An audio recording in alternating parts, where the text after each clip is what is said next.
Good morning, everyone. Welcome along to this meeting of the Governance and Audit Standards Committee. I'm Councillor Purvis, Chair of the committee. Before we make a start, I just want to draw your attention to the various housekeeping points. If the fire alarm sounds, please evacuate the room and public gallery by the stairwells. Don't use the lifts. Assembly point is in front of the Queen Victoria statue in the front of the civic offices. If you signed in on the way in, please remember to sign out when you leave the building after today's meeting. Can I draw everyone's attention to the fact this meeting will be being live streamed from a camera at a fixed location. The camera will mainly capture the backs of heads of anyone making deputations, but there may be some footage of them as they approach and leave the table. Members of the public are also permitted to record the meeting on the understanding it doesn't disrupt the meeting. Can I ask everyone to use the microphones provided when they're speaking? And for convenience, given the number of people here, if we just quickly run round, everyone introduce themselves, going from my left. Councillor Jim Mason, St Jude Ward. Councillor Simon Bosch, Drayton and Farlington. Councillor Ken Alcombe, Drayton and Farlington. Councillor John Ferret, Paulsgrove Ward. Michael Lloyd, Finance Manager for Technical and Financial Planning. Julian Pike, Deputy Director of Finance. Paul Somerset, Deputy Chief Internal Auditor. Elizabeth Goodwin, Chief Internal Auditor. David White, External Audit Manager. Helen Thompson, Associate Partner from External Audit. John Bell, Director of HR Legal and Performance. Vicky Pleathouse, Democratic Services. He's on leave. We don't have a lawyer present at the moment, do we? Chair, there's no constitutional requirement for a lawyer to be present. Obviously, Vicky Pleithouse on the south here if there's any procedural issues. Okay, we'll have to take that advisement. We just materially don't have one, so. Moving on, apologies for absence. Given that everyone's here, I'm assuming there's no apologies for absence. Variations on the agenda. I've been asked to make two changes to the running order of the agenda. So with members' agreement, the suggestion is item 10 on the corporate complaints procedure we take before item 4, simply because the relevant officer doesn't usually work on a Friday and has come in especially to do this. I think that's a reasonable request. Also that item 7, the external audit results report, is dealt with before item 6, which is a statement of accounts. Do I have any objections to either of those?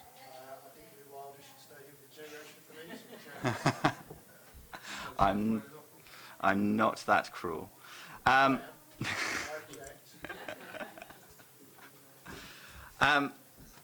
Deputations. We have had two deputation requests on item 10. So I'm just looking through. So I've got two deputation requests received again for item 5, the annual governance statement, one from Mr. Jerry Brown and one from Ms. Hilary Reid.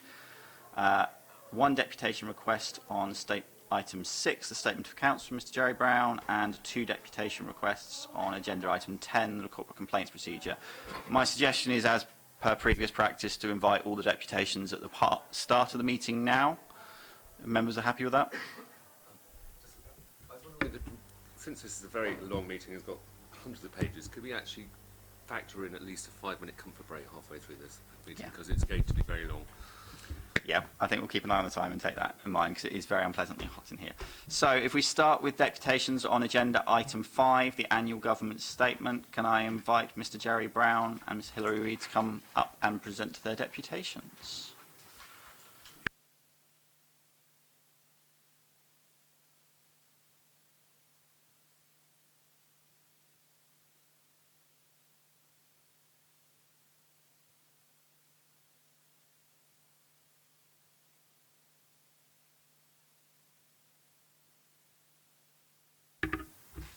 Would you like to go first, Mr. Brown? Either way. Thank you. Thank you. Good morning, Chair and members. This is on item 5, the annual governance statement. I've been looking at the Gas Committee terms of reference as a key regulatory committee, and in particular its duty to monitor and take decisions in respect of the effective development of corporate governance, and also to consider and agree necessary actions to ensure compliance with best practice. In relation to that, in the governance statement, I've looked at section F on transparency. The governance statement says that transparency is key, and I agree. It also says that the Council and its decisions are open and accessible to the community, service users, partners and its staff, and that further Portsmouth City Council seeks to ensure that equality considerations are embedded in the decision making and applied to everything the Council does. To meet this responsibility, equality impact assessments are carried out on all major council services, functions, projects and policies. This is to better understand whether they impact on people who are protected under the Equality Act 2010 in order to genuinely influence decision making. And the statement goes on to say that information is required to be published in public in a timely and accessible fashion. Sadly, I've observed that this committee devoted 4 minutes only in the last year only to monitoring equality. This was in the brief annual report on equality impact assessments published at last October's gas meeting. A further 3 whole minutes was devoted at the subsequent February 2018 gas meeting. That's 7 minutes in total, a minute longer than I'm allowed for this deputation. After public requests, more detailed departmental equality information that the gas members requested have not been made openly accessible to the public. Portsmouth Equality and Diversity Strategy 2014 to 2017 is now expired and reviewed. It was not referenced in the City Council's October Equality Report, and there is no information about when and how a refreshed equality and diversity strategy will appear. To a public onlooker, equality is evidently not embedded, not subject to transparent monitoring and proper governance as alleged in this annual governance statement.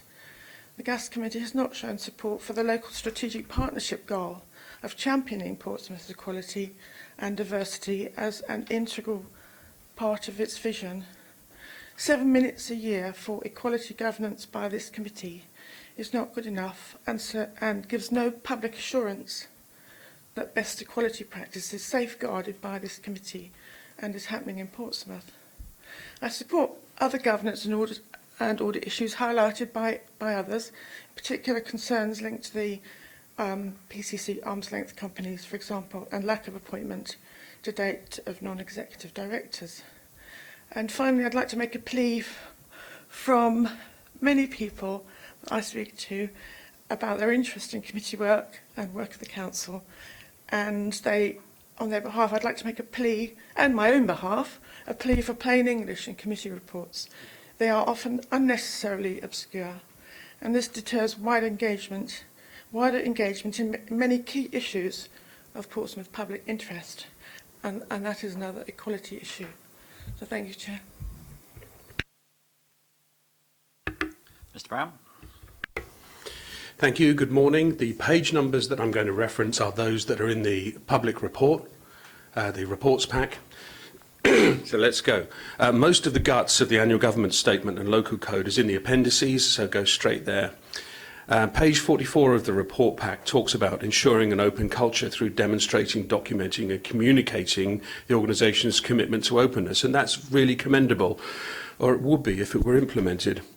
PCC chooses not to publish the names of some companies, not individuals, that provide services because those services, they say, are provided to vulnerable people who aren't named or referenced in any way. It's not a valid reason to withhold data, and I'm having to appeal to the Information Commissioner to get it changed. Open culture? I don't think so. So page 47 talks about identifying and managing risks to the achievement of outcomes. And yet here we are, having spent the best part of £1.5 million on setting up the energy company, and we're not anywhere near defining how it's going to create benefit for the council, following the mantra, if it's not reported, then it doesn't exist. Never mind actually having a valid risk assessment published. This is both shocking and deeply worrying from a business perspective. And then in section D on page 48, it talks about ensuring decision makers receive objective and rigorous analysis of a variety of options indicating how intended outcomes would be achieved and including risks associated with those options, therefore ensuring best value. Yet the decision makers, the elected representatives, are uninformed regarding the level of risk in vessel, and even after much pushing have received no good answer. And you might ask, why not? Page 53 says, recognising that risk management is an integral part of all activities and must be considered in all aspects of decision making, ensuring that responsibilities for managing individual risks are clearly allocated, which again is all very laudable, but only if actually implemented from a business perspective. One of the highest value projects, the commercial property portfolio, has failed to provide any suitable reporting that demonstrates real underlying profitability sufficient to get through a shareholder meeting. Another private company owned entirely by PCC Vessel, the energy company, has a completely laughable published risk register that fails to address some of the most fundamental risks, such as this approach has never been tried before, and the success is in the hands of 3 individuals who aren't tied to the company for a period of time and could just walk away. So reporting for wholly owned private companies is a very grey area and needs more attention. And you know, it's disappointing that this appendix is so cut and paste using the LGA template and not really written for PCC. It would be good if we actually wrote our own. And if PCC is going to quote legislation, can it please get the right act? It quotes the Data Protection Act of 2008 when actually it's 2018. I don't think anybody's actually checked this. On page 55, it talks about writing and communicating reports for the public and other stakeholders in an understandable style appropriate to the intended audience. Yet in this, and also to make it easy to access and interrogate, and yet in this very report pack, we have deliberate obfuscation. For example, the MMD accounts can only be achieved by post. You have to write to them and ask them, and they've decided not to include them in this pack or even a link to them. So I called them yesterday morning and asked for a copy, and come the end of the day, 5 o'clock, I got an email message back giving me the agenda for this meeting. You couldn't make this stuff up. The AGS, though, is notable for what it doesn't complain as well as what it does. So decisions made at many meetings are simply not followed up to closure. For example, in this meeting last time around, the city solicitor promised to provide answers on 5 things, like an update on the energy company, an update, and I quote, an update on progress concerning the municipal energy supply company would be included on future agendas to include how it is performing in relation to international and national energy markets so the committee can be kept informed about whether the company is on track or not. That's not actually going to happen because what he actually meant was he'll provide an update at some possible meeting in the future, but not the next one. So there was supposed to be detail on the breach of data protection, there was supposed to be a lack of proper contracts in place, and that he would report back to members by way of an explanatory note before the next meeting. I don't know if that's included, it's not put in the minutes at all. The city solicitor agreed to check the redress available where an employee's data has been breached. Again, there's no report on that being done, and confirmation was given that with regard to GDPR issue regarding legacy systems, that was underway, and an update will be provided to this committee at a future meeting. Well, we don't know where it is, 2018, 2030, who knows, there's no date. So please, for actions that we have, actions that come out of these meetings, let's get them in a spreadsheet with a date and who's responsible, and then check they get done. It's not good enough to rely on members wandering through the minutes and finding out whether they think the actions from the previous meeting have been completed, because if it's the meeting after the next one, it won't be mentioned at all. Nearly there. So if stuff doesn't get done, do we just hold our hands up? I know, however, that an update, well, no, we'll skip that bit. My big question is, where is the tracking spreadsheet? Where is the record of the things that were supposed to be done at this meeting? And if they're not done, who is going to go and talk to the people who promised to deliver them and give them a proper questioning about why they weren't delivered? That's it. Thank you. Moving on to agenda item 6, statement of accounts. We've had another deputation request from Mr. Brown, so over to you. It's me again. Right, Northern Quarter. Right. Bad debt from developers on costs has resulted in long-term provisions and short-term debtors being reduced by £2 million. Has no effect on the council's revenue account or its net worth. Well, that's all very nice, but if somebody could actually take £2 million off my council tax bill, I'd be very happy. That was page 81, by the way. Where is the report on the property portfolio? We were promised regular updates. I haven't seen one yet. And we've spent £130 million. I'd like to know how our money is performing. And the leader said recently how well it was going. Well, how does he know? On what basis is he saying that? If he's got the data, then let's have it here. Let's know. So where is the spend on Vessel, the energy company, covered in the annual report? I couldn't find it mentioned anywhere. Right? We spent £1.5 million. We were promised a public meeting and action on this, and it's all gone a bit radio silence. So page 115, there was an outflow of cash of £15 million from investing activities in 27 and 2018, but in 2016 and 17, that was 139 million. The size of the cash outflow in that previous year was largely due to the purchase of investment properties for 82.5 million. Well, that's fine, but what happened to the other 56.4 million then? That's all gone into a black hole that isn't explained. It's a lot of money and it wasn't spent on commercial property. I'd really like to know what is the £1.7 million debt that's been outstanding for 1 year. I'd like to see who that is named. Page 183, reports pack, debtors has increased from 1 million to 14.5. No explanation of why. And no explanation of what the other 17.5 million other non-cash items charged to the net surplus or deficit on the provision of services. How is the reader supposed to interpret this? And I challenge any of the members here present to actually say what that really means. That would be great. I can't understand it, and it's supposed to be in plain English. So, investing and finance activities. This is on page 184. I would query whether this table is right, because I'm very impressed that we actually invested £1 billion in the purchase of short-term and long-term investments. I just wondered where we got that £1 billion from. Or maybe the column headings are wrong, or maybe it's not in thousands, or maybe some of it is and some of it isn't. But nobody's actually read this and checked it through.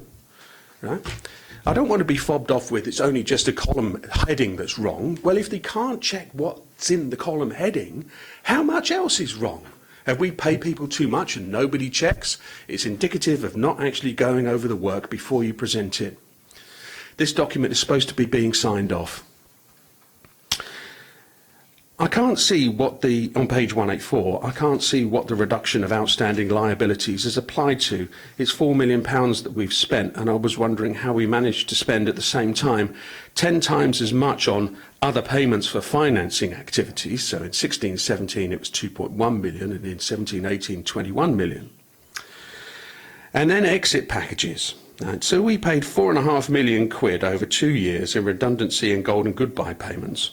And of this, £1.5 million was paid to 14 individuals, so an average of over 100,000 each. And only 2 of this lot were compulsory redundancies. And even if not compulsory, for tax purposes, how many were declared to be redundant? And whether those jobs have actually gone or not. Page 192 of the reports pack. And on page 197 of the reports pack, yes, we do actually want to see the MMD accounts included in these, because I'm wondering how MMD managed to make in the last financial year exactly £0. And that's really interesting. How do you do that? Is this some sort of a tax dodge? And why we have to write to MMD and ask them for the accounts when we could provide a link is beyond me. And also in this section, which is other companies, before I get off MMD, the risk that's included for MMD doesn't include, I think, the finance leases that support the equipment that is a part of that. If MMD folds, then PCC remains with those finance leases and has to dispose of the assets, and that's not mentioned here at all. And again, as you would expect, Vessel, the energy company, isn't mentioned at all in the other companies. And lastly, on page 210, we see the provision for pensions, and I'd like to see here the impact on the cost of provision caused by redundancies and other separation events and payments, unless, of course, this is included under past service costs, or that very large item on page 214, which is settlements, which is about £4 million.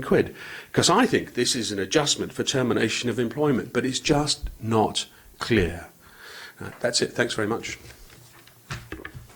Thank you. Moving on to deputations on agenda item 10, revision to corporate complaints procedure. We've had 2 requests, one from Ms Hilary Reid and one from Mary Sheck.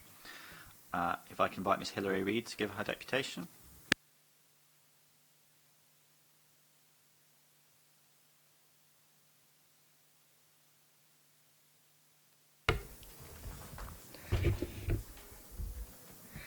This is on item 10, which is the proposed changes to the corporate complaints procedure. I'm concerned about this proposed revised corporate complaints policy. We're very familiar now with the recent tragedies where public bodies have ignored repeated complaints, for example at Grenfell and at the Gosport Memorial Hospital as examples. And this is a cause for concern against any conscious public process that embeds unfair practice, most often experienced by the more vulnerable in our community. The complaints procedure proposed is to be handled by internal officers during all 3 stages, and the complaint can only proceed to the next stage if the officer agrees. At stage 2, the investigation is done by a senior manager or director of the service, and I query what safeguard is there that there are no conflicts of interest and unbiased action at in this process. The process does not fairly provide for external examination, even at the 3rd stage, for example, by an independent person. And by the time the complaint might go to the Ombudsman, time has gone by and the complainant could well have given up and is excluded from a fair procedure. What are the criteria for judging the officer's time in dealing with the alleged complaints? What are the independent safeguards to ensure that complaints are genuine and not labelled as persistent and then dismissed? How will Portsmouth learn from the complaints? The attached equality impact assessment is not populated and evidenced with the anonymised history of past complaints that would show what the typical equality profile is of complainants. What is the profile of complaints by types, by directorates and actions taken? Who is overrepresented amongst complainants and who is underrepresented, and what is the learning from this? And will this information come to the Gas Committee for scrutiny? In summary, the information presented in this report and the proposal and its equality impact assessment is insufficient to support the proposed change to the existing complaints procedure. Thank you, Chair. Thank you. Ms Sheck.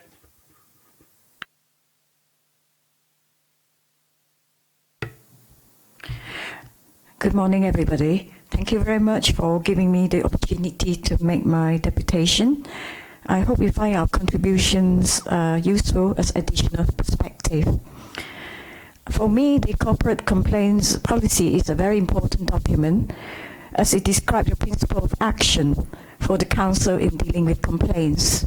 And as Hilary said, time and time again, we've heard numerous tragedies all over the country when public bodies ignore persistent complaints and do not learn from experiences. I don't really need to repeat, the things like Grenfell Fire and the Gosport Memorial cases. I am really concerned about the proposed corporate complaints policy and hence raise my reservation. As Hilary said, I think throughout the 3 stages, it's handled purely by internal officers. There is no external scrutiny. I think the only alternative left is to go to the Ombudsman.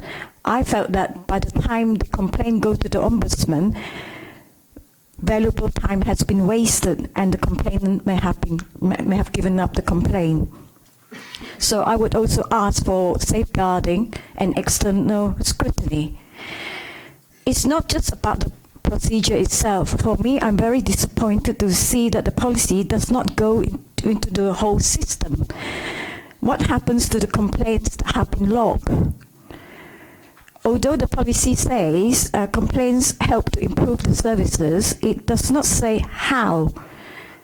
I would like to see the Portsmouth City Council analyse the data and synthesize it so that we can make linkages.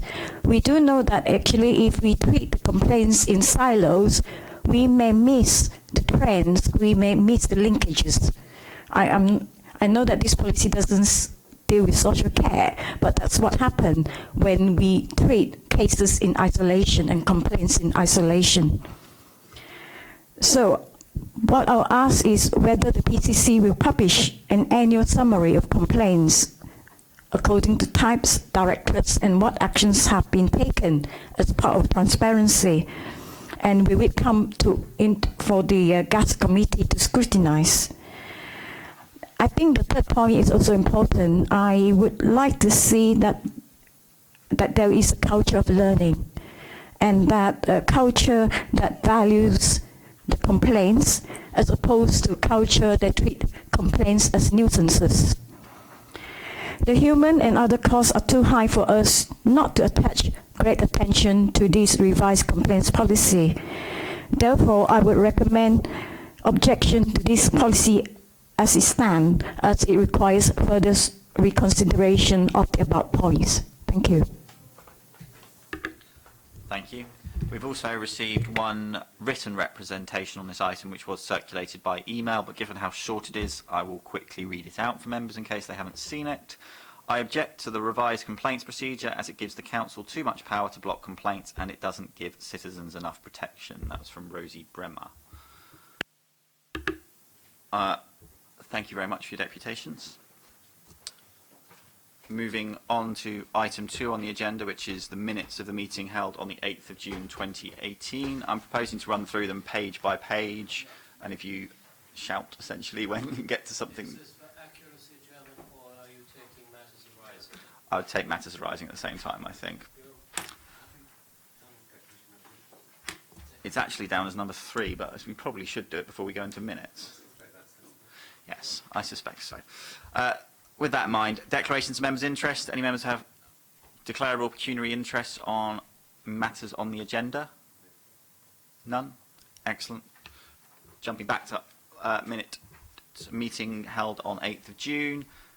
Page 1, I'm assuming nothing, given it's a list of who turned up. Page 2, Councillor Mason. Minute 32, referring to previous minute 22, the matter has been raised of the Municipal Energy Supply Company. It was stated it would be included on future agendas. I assume that there is somebody here this morning who will give a report on this, and if not, I think we need to know why not. If I can answer that one, Chairman. I mean, that issue was raised on the back of the quarterly performance monitoring, and the intention is that that will be reported back to members as part of the quarterly performance monitoring.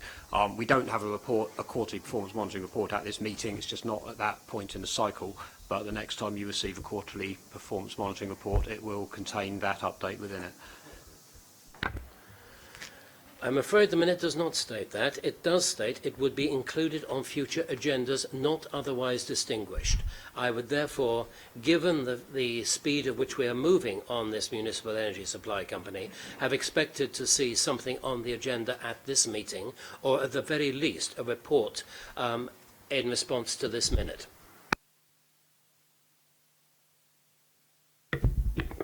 Chair, if I could respond specifically in relation to the element that you mentioned in the minute, which talks about international and national energy markets. At this stage, the energy company has not engaged in any wholesale market activity, and therefore there would be nothing to report on that item in that respect.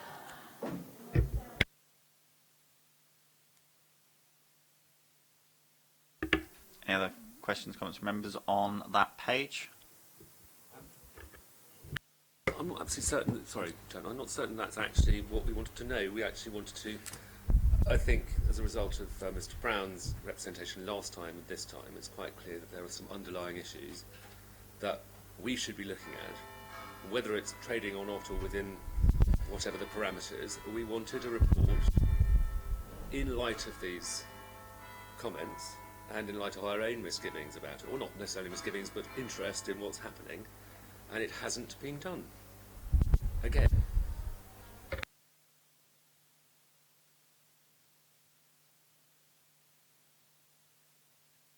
Chair, can we ask when?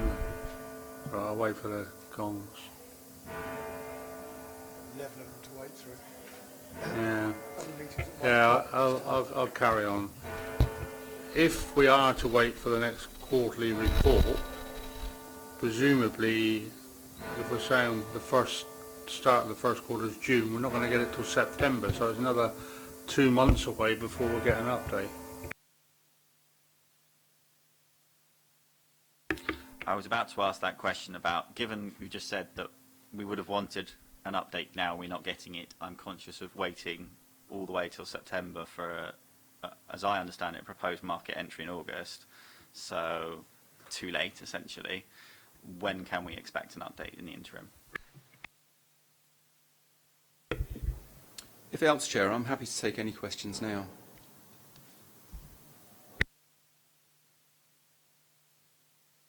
Yeah, I think Chairman. in the absence of any information, that's not particularly helpful to members here, but I think having briefings for members before August would be helpful. Well, Yes, Chairman, I would agree with that. I believe that this matter is moving fast, and it is a considerable amount of this city's money is being invested in this company. And therefore, I think it is only right that as the Audit Committee, we should have a report before us so that we can assure ourselves that the money is being properly invested and that the company is developing according to its plans and according to what we would wish.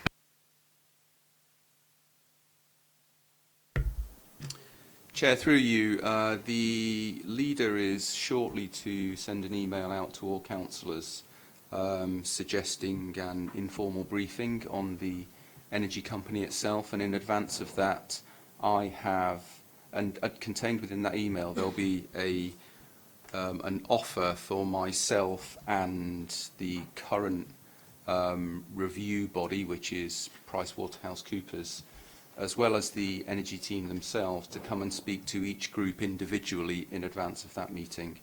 That should all take place within the next 2 weeks.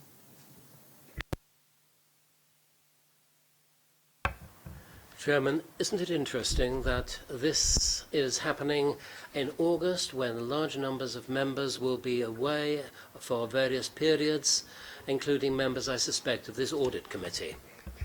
Just a comment.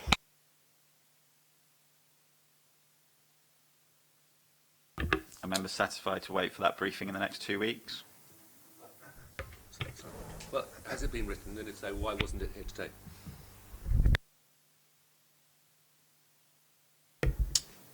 The report from PwC is not yet finalised. And they are, as you'll probably be well aware, this is the actually the third of the due diligence reports that have been written on the energy company. There was an original one in November by an energy consultancy, tier one energy consultancy organisation called Baringa. There's been a full legal review by a leading law firm in the field called CMS, and we are now going through a third due diligence report with PricewaterhouseCoopers, which they have yet to finalise their work, and therefore it's not ready for members' consumption at this stage. Chairman, none of these have come to this committee. Obviously there are reports which have been made, a legal report. I have not had sight of it. Have you, sir? I haven't. I should point out, obviously, this is only my second meeting on this committee, so some of this predates my time on the committee, but no, I haven't. Thank you, Chairman. Mr. Ward has implied that PricewaterhouseCoopers are currently finalising third due diligence. Question, when is that likely to be completed? It's likely to be completed next week. So the leaders trying to arrange informal briefings within the next 2 weeks in the middle of August, and also informal meetings for the various groups. Well, one of my roles is I'm actually the group secretary. Nobody's taken the time to come and speak to me about the Conservative group. And I think it's very unrealistic of the leader or anybody to expect any political group, perhaps with the side of the independent group of one, with respect, John, to actually muster all their members on such a serious issue within a fortnight in the month of August. We've also heard an awful lot of stuff about thorough investigations and a variety of bits and pieces, but this has not come anywhere near this group, this particular committee. And I would suggest that there needs to be a slightly different tact from a point of view of when's this likely to be ready, we might build it into it.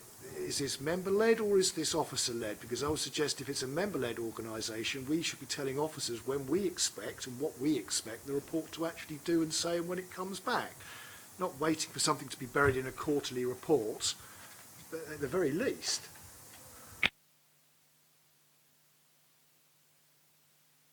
I'd just like finally, the meeting we held was held on the 9th of March, and that's, no, not 9th of March, but whenever it was, 8th of June. So it's another nearly 2 months that we're wasting not hearing what we should have known and should be told as the Governance and Audit Committee about something as important as this. And there are various other items that will come to in accounts and things that also are more opaque than perhaps we would like them to be. I share the concern around the lack of scrutiny on this. I'm just looking at members as to where we go from here. Are we happy that this is going to happen within 2 weeks? I mean, I share your concern that how do you get people together within 2 weeks, but what else would we particularly want Maybe now? we need a legal officer to tell us what our powers are, because I don't know, and then we haven't got a legal officer to do that. Exactly what Might I suggest, Chairman, it's actually within the remit of any committee to actually call a special meeting of that committee if they see fit. We don't have to wait for it to be buried.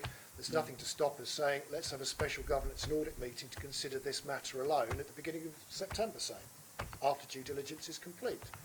Because then we won't necessarily be having it in member briefings, which tend to be relaxed affairs with not everybody there. So I would suggest probably in a member briefing only perhaps half the council optimistically in August are actually likely to get it. But there is clear concern in the public as well, and we should have a meeting in public to discuss all this. Perhaps I would suggest at the beginning of September.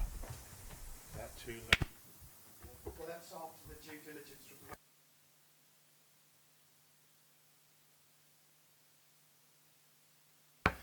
Given the timescales which VESL has set itself, I think we would have to hold that meeting very early in September, but I believe it is important that we should hold it. Can I make a recommendation that we actually have Can I make a recommendation then that we actually have a special governance and audit meeting as early as possible in September? I won't put a date on it without my diary to hand, to consider the matter of the Victory Energy Company. I don't know how you actually specifically want to word that, but I think you get the general gist of what I'm actually saying. Yes, vessel. So a formal proposal's been made. Happy to second that, Chair. Did all those members in favour of calling an extraordinary meeting for that purpose? It's unanimous. Thank you. Yep. Just to advise members that the decision on whether to proceed or not with Victory Energy is one for the Cabinet. Yep. Your role obviously is to make sure that there are robust governance arrangements in place for the Council. I think you do have an interest in the report itself, clearly, but the interest in the report is for the Cabinet primarily, but I understand that the Leader of the Council wants to share that more widely with all members so that he can achieve some form of consensus going forward. Thank you. I think members appreciate the difference between we're not the decision-making body, but we are there to scrutinise the risk around it, and there's significant concern around the risk, so it's appropriate that we look at that as a governance issue. I appreciate what Mr Ward says, but as much as the leader wants to share information on some things and not others, I think it is, at the end of the day, it is a Cabinet decision. And if we put down a line in the sand that says that we want to look at this, then it's going to focus the Cabinet's mind that they need to make a decision. clearly, if they make a decision that says they're not going to proceed with it, then it's sort of like perhaps makes the governance and audit meeting somewhat redundant. But perhaps we need to focus a few minds, and if by putting a special meeting in the diary actually focuses the cabinet to get on and make a decision on this, then perhaps it's best for everybody concerned. Thank you. One final thing on that. We do need to be fairly clear about who's going to attend it as well in terms of officers. So you may want to decide who you invite to it. And I think we would take a very dim view if those who were invited didn't turn up. Yeah, I think that's definitely something we'd pick up at the briefing meeting as well, as members should be aware. I've asked that all members are invited to the briefing meeting 2 weeks before, so yeah. No, I understand that. My point was, we can, as members, we can discuss ensuring that we've got the right people there at that meeting. Any other comments, questions on page 2 of the minutes? Page 3? Nope. Page 4?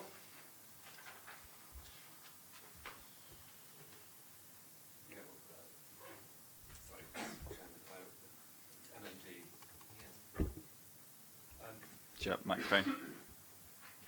I'm not absolutely certain because I can't quite remember the response that we got at the time. It's on page 5.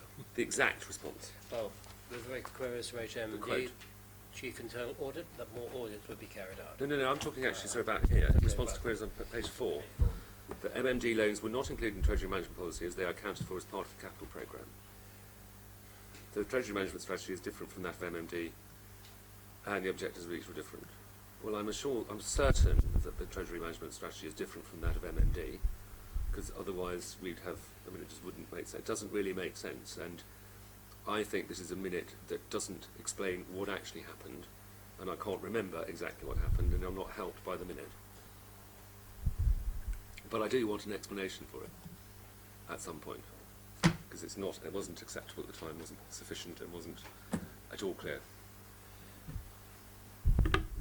As the officer that made the comment at the time is here, can we clarify? Chair, I think it would be more helpful if we provided a written response to Councillor Lyon to try and set this out as clearly as we possibly can.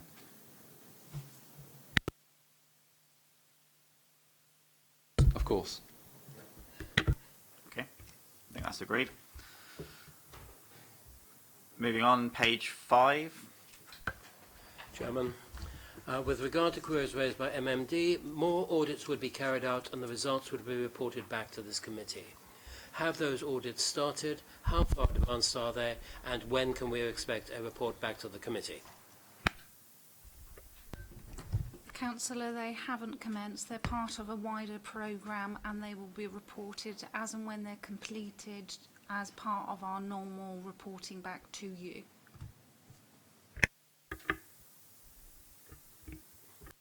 Given that the minutes state there's been a cultural change, and obviously there is a major change in MMD, and that this is where a lot of our money has been invested, I would urge you to carry out this audit at the earliest opportunity and to report back to this committee at the earliest opportunity. For there are certainly concerns amongst councillors, if not wider, about the future and the management of MMD. Thank you.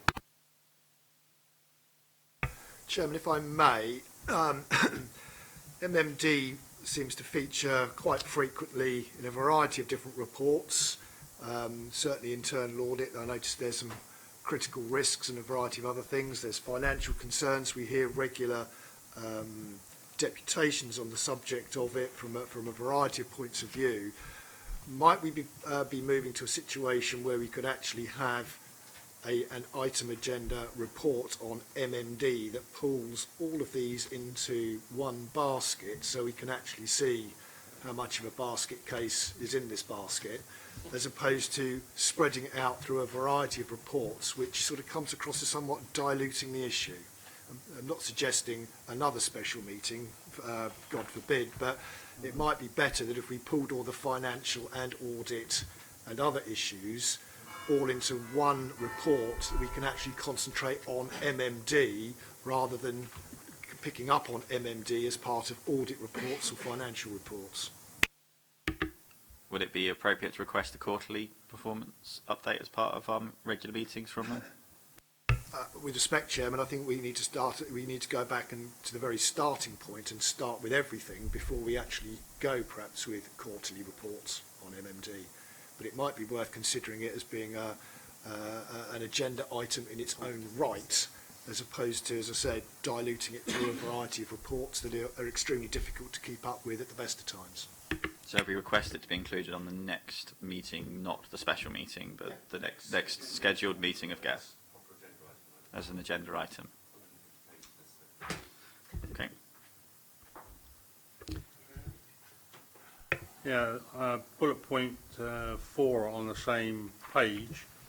That we had a long discussion about the failures in IT and the lack of contact, etc. The minutes record the city solicitor would detail how the breach of data protection happened, would report back to this committee, and also he would look at all the issues raised at the meeting and report back to members by way of an explanatory note by the next meeting. Unless it's buried somewhere in the 370 odd pages, I haven't seen it.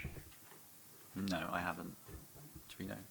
Make a suggestion as a matter of course that in future, whenever anybody says they're going to report back to the committee, they tell us when they're going to report back to the committee, at what meeting, and to what degree. I mean, it's just practice to say I'll do something, but not tell you when, and therefore it doesn't get done. And I think, can we make sure that whenever there's a minute agreeing that something is going to be referred back to this committee, it is specific at what's going to be referred back and when.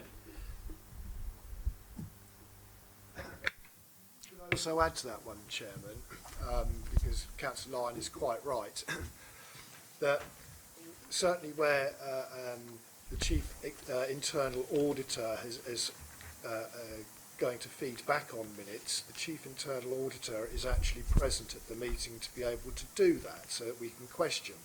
There is quite a lot in here where the city solicitor said, and he was going to do this and he was going to do that.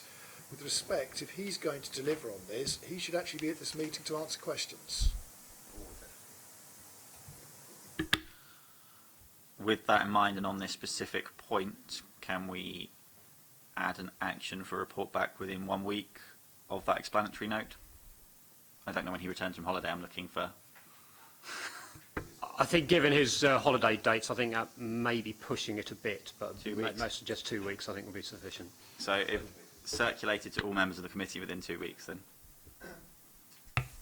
Can I just ask through you, Chairman, we have quite a few of these notes that seem to get circulated after the event with explanations.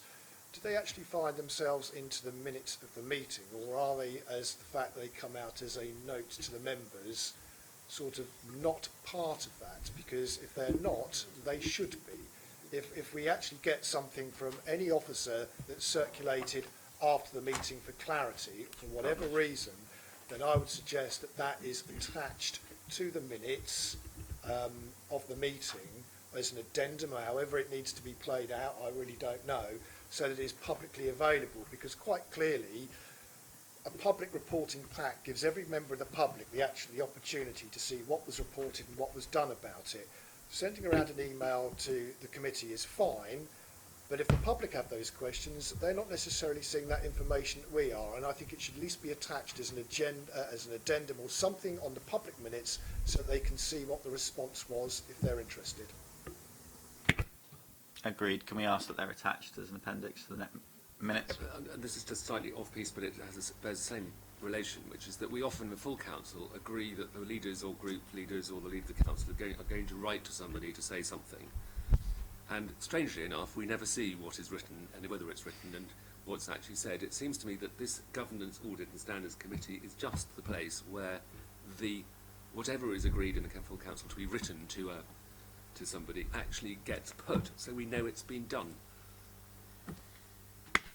I think it's a fair point about publishing it. I'm not sure whether we're the right people to have it published, but as a governance point, they should be published and put on a public website. I suggest that, yeah, the same principle, but a copy has to go to scrutiny management. Yeah. But I'm talking about specific issues. Yeah, yeah. To this committee. specifically for ones related to this committee, definitely should be published within our, as an appendix to our minutes. So my reason for making it slightly tenuous, but that when there is a notice of motion that is referred, it's generally referred to GANS to discuss, and not. And so if it's not debated, it's referred to us, which therefore gives us some kind of ownership of the notice of motion and what actually happens to it.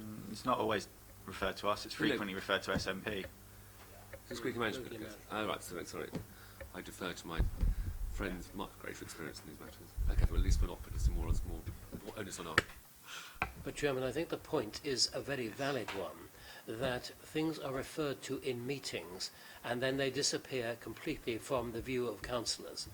That it may have taken place or it may not have taken place. All of these things need to be recorded somewhere.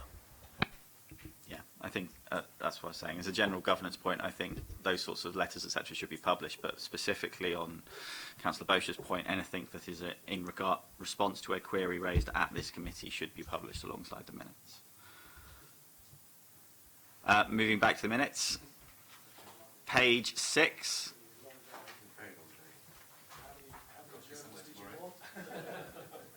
Any comments, questions on page 6?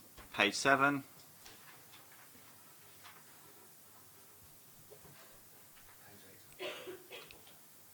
Page 8. It's at 40.3. It's not what I actually asked. What I asked was whether the redress available to a resident where an employee has breached the data protection, their data, has breached the protection of their data.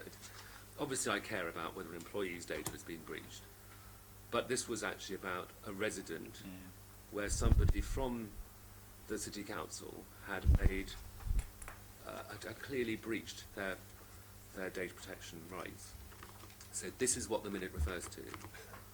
Again, the solicitor clearly has not come back to us about it, and he was sitting there and he must have known what I was talking about, and when you look at what has been written, it's not what we were discussing.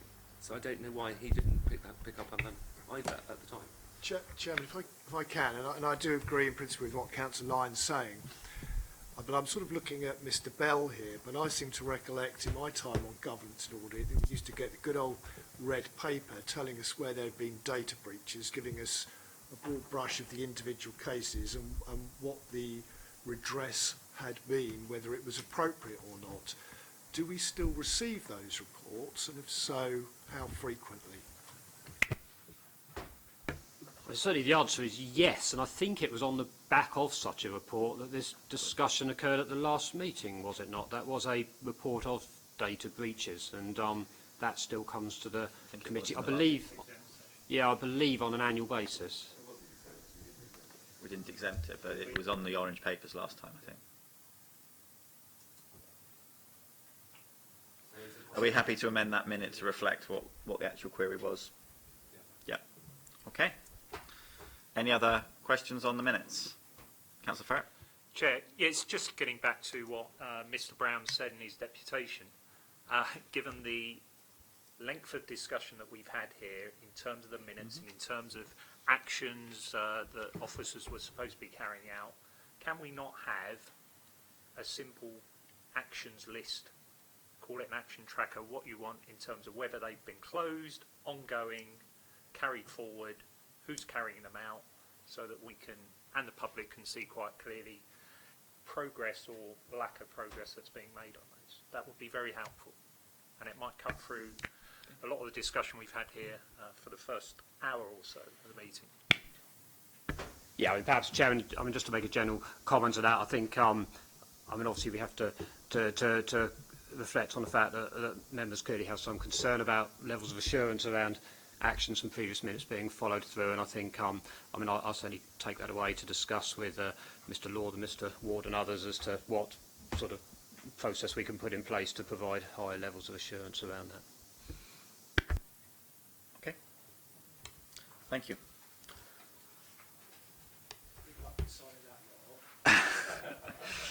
That concludes item 2. We've already done item 3. Go on. The minutes, the amendments we've suggested, presumably they will be circulated along with the notes that we're talking about and we can come back to. the amendments to the minutes we've just discussed would be circulated. And basically, when I do the minutes, I will say that the minutes were agreed subject to, and then record exactly what you're saying they're going to be saying. Right, thank you. So, as I said earlier, moving item 10 to the next item on the agenda, which is the changes to the revised corporate complaints policy. Let's wait for people to take their seats. Over to you. Thank you, Chair. My name's Louise Wilders. I'm the Director of Community and Communications. If I could just introduce my colleagues here, Karen Fitzgerald, who is the Corporate Complaints Officer, and Charlotte Smith, who's the Assistant Director. Charlotte will give a summary of this paper to you. Thank you, Chair. Good morning, members. Thank you for taking the time to read the report and the revised policy. If I may, I'd just like to draw a few points to your attention.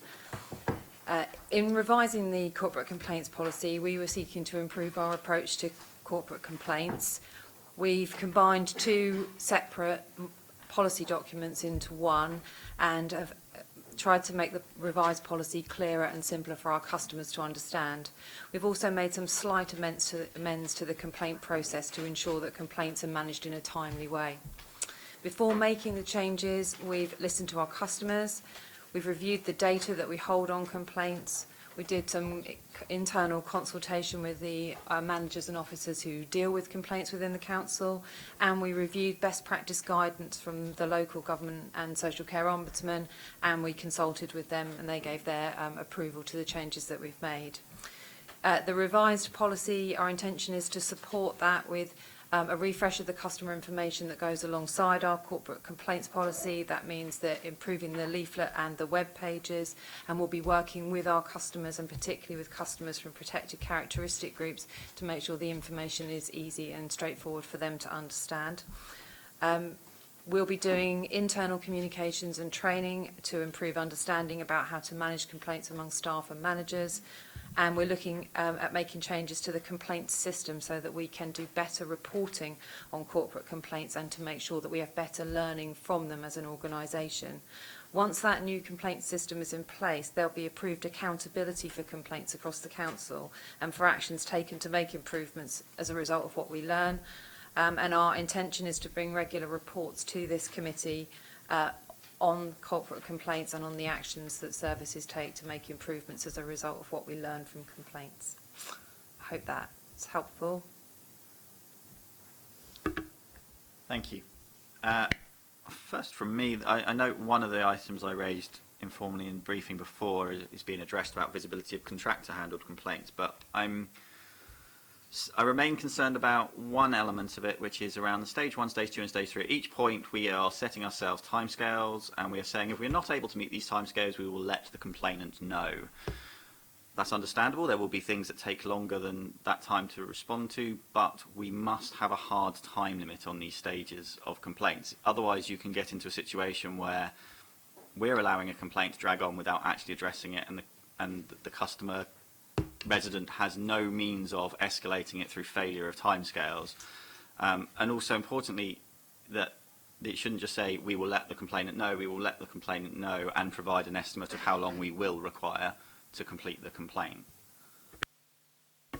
Thank you, Chair. Certainly taking the point that we do actually already tell people when there will be a delay in our timeframes, and we explain to them why and when they should expect a response, but we can make that clearer in the policy and certainly in the documentation that goes with the policy.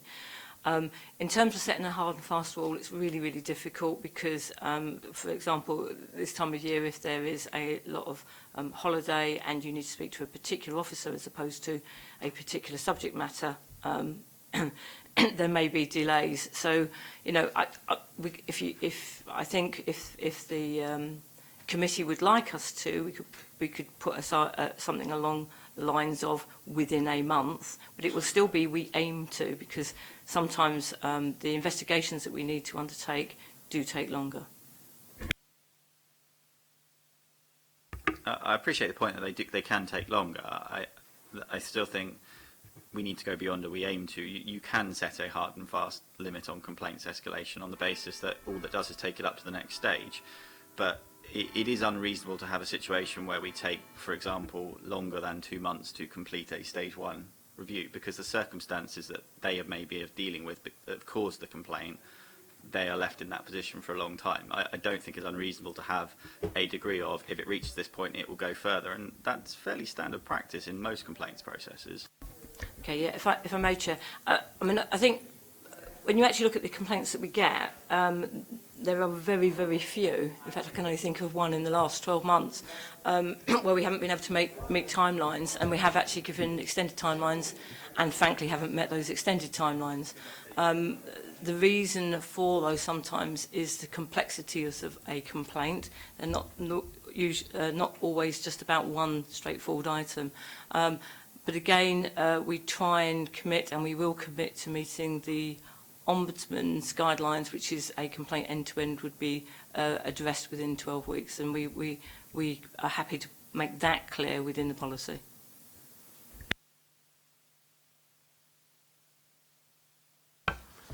Two points. Well, one a point and the other one a niggle. Persistent complaints and unreasonable behaviour from complainants. I think we are well aware that there are some people who do produce persistent and vexatious complaints. But it's how is it decided? Who decides in this small minority of cases? Who has the authority to say, this is vexatious, we don't take it any further? So that is my substantive point. The other point is that people keep referring to our residents as customers. I am not sure that they could, that they could take their custom elsewhere, and in the case of complaints, what custom they are bringing to us. I think we ought to be more precise in our use of the English language. Thank you, Chair. In terms of the first point, it is embedded within the policy. Thank you. It's at 8.5. The decision will ultimately sit with myself in terms of persistent or vexatious complainants. I should be clear, we totally follow the Ombudsman's guidelines on this, and the decision wouldn't necessarily be made by me alone. I tend to have discussions with not only directors of the relevant areas. I review all the information with advice, obviously, from the complaints officer, and usually have some discussion with the legal services around when we would restrict. And I think it's also important to be clear that that restriction tends to be that all complaints come through one channel, which tends to normally be me. So we don't actually block complainants, we don't block correspondence between people, we just tend to put it through one channel normally. We haven't yet had to say we are not going to deal with you any further, but it's about having that clarity around a complaint and making sure that we can keep that focus on that complaint, not go off to other issues, and basically manage it. And I work alongside and discuss with the Ombudsman. Just before I go to Councillor Ferris, it's probably worth pointing out, customer could mean more than just resident. It could mean individuals who aren't residents in the city or companies in the city. Councillor Ferris. Thanks, Chair. I still wonder what their custom is. Yeah, I think in terms of the policy per se, I think it's proportionate, and we do need something in place to deal with frivolous and vexatious complaints. And we can't have it both ways. We can't say that we want an open-ended process, but we also want the council to concentrate on those complaints that have merit and need investigation, because inevitably they're not going to be dealt with in the sort of timelines that you referenced earlier. So we have to have that policy in place, and I think this is proportionate in terms of what it does. I suppose there's just one addition here. My colleagues probably won't thank me, but in terms of signposting people to their counsellor, in terms of helping them and assisting them with their complaint. I'm sure we've all dealt with complainants, both frivolous and vexatious, but also complainants who've been given the brush off, quite frankly, by the council and don't know their way around the council system and structure, and clearly we do have or should have that knowledge and can assist with that. So it's got a link about how you complain about your councillor, but maybe a link to where you can find councillors who could assist. If we could add that in, I think that would be helpful.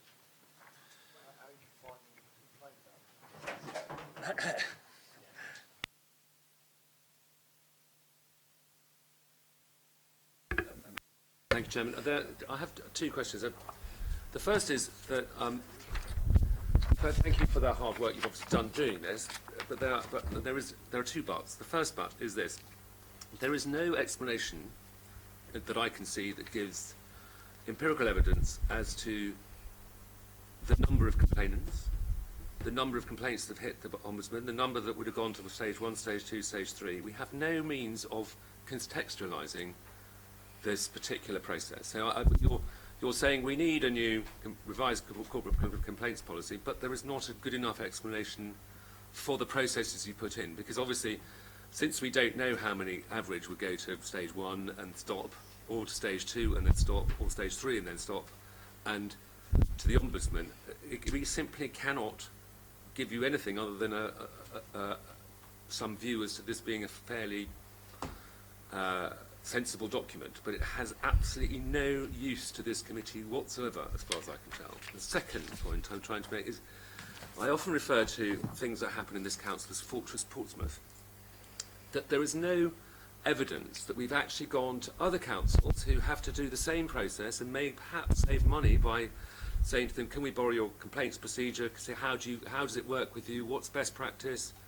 There is nothing here that tells me that we've actually done that, or even that we do it as a general rule. And I would like to feel that when we, as the Portsmouth GNS, are looking at something, we're not looking at it in isolation. At least someone saying to us, well, we've looked at Southampton's complaints policy or others, and we've come up with this as being sort of a mixture of it. And the reason that it is germane to Portsmouth rather than generic is such and such. And I just feel that, yes, we obviously need to look at this, but you've given us no good reason why, and you've given us no context, and you've given us no understanding of whether or not what we're doing is in isolation from anybody else. But thank you anyway. Okay, if I may. The reason why this policy has come to GNNS is because we put in an annual report to GNNS around complaints as part of the performance management.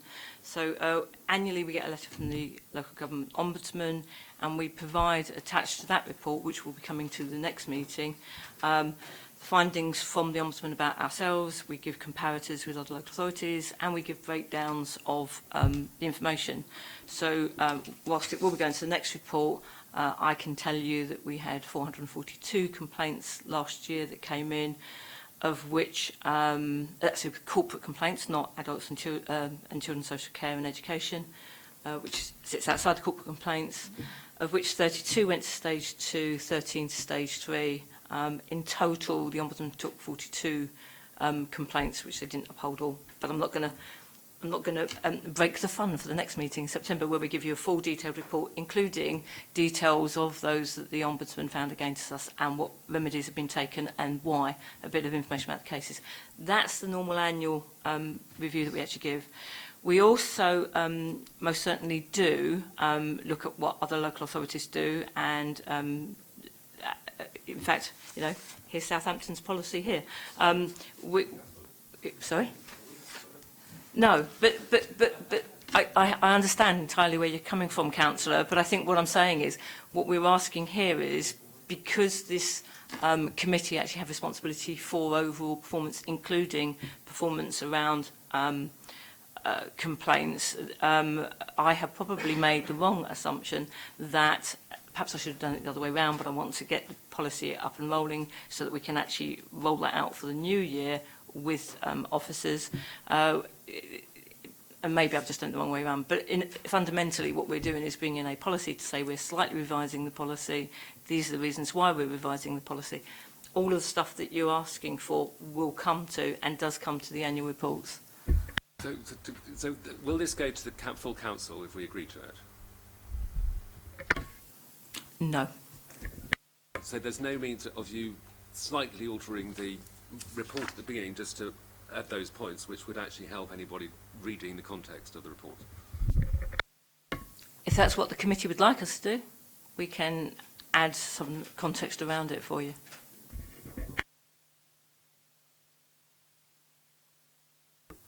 Sorry, also, slight apologies from me. I hadn't realised that.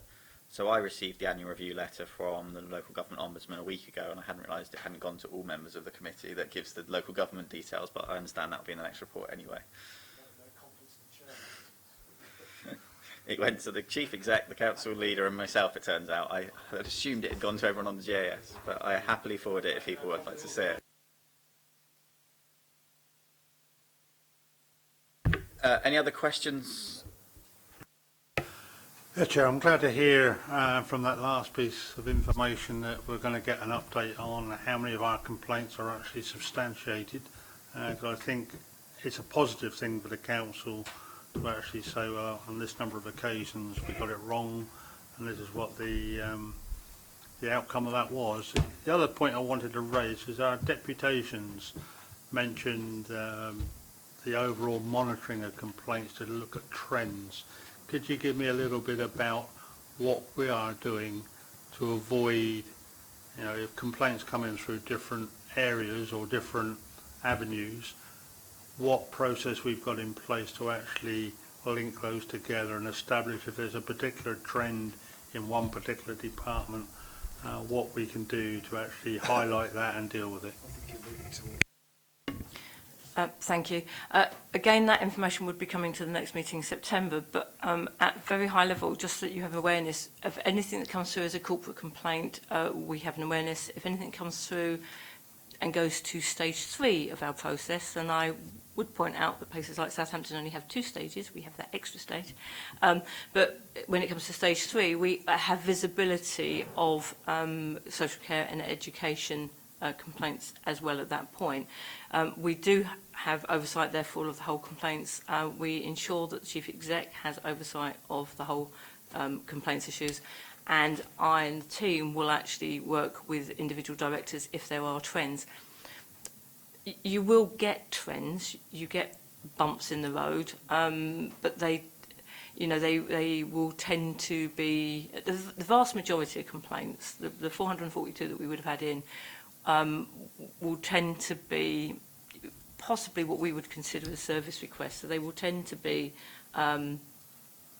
things such as, somebody didn't pick up my bin.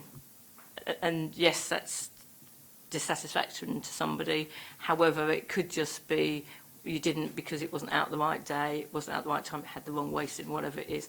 And that's what we do, is if there are trends like that come through, what we do is we work, because we are within both City Help Desk and Communications, we work to ensure that communication is better. That's how we address stuff.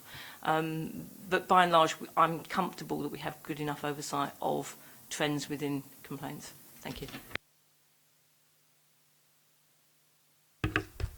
Any further questions on the item? Thank you. Moving on to item 4, annual audit report.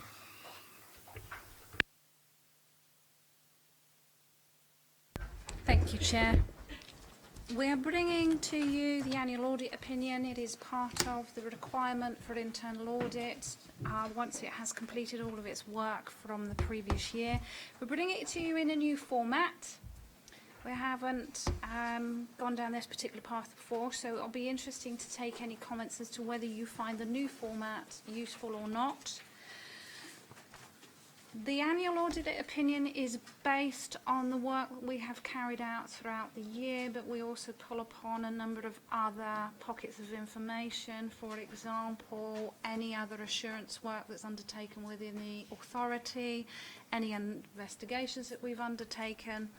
And you will note on page 22, we have a breakdown of the levels of assurance that have been attributed to the 68 pieces of work that we have undertaken, i.e. full audits. It shows that we have 36 areas that we've audited where they have limited assurance, and this is the main motivation as to why limited assurance has been provided in relation to the overall opinion. We bring to you throughout the year, obviously, any particular areas of concern. So we have on page 35 the remaining areas of work that were undertaken since last reported to you. There is one error, should I say, in that the very first one, which is adult social care, learning, disability spend, it is amber. It should not be amber. It should be green, in that it is, or it should be yellow. It should be reasonable assurance. This. Chairman, sorry, I mean, can I just make a brief comment on it? A lot of this is reliant on colours. There's a coloured version that's been circulated with it as well. I haven't got that in necessarily here, but the report that's going out here doesn't actually show it. The colour?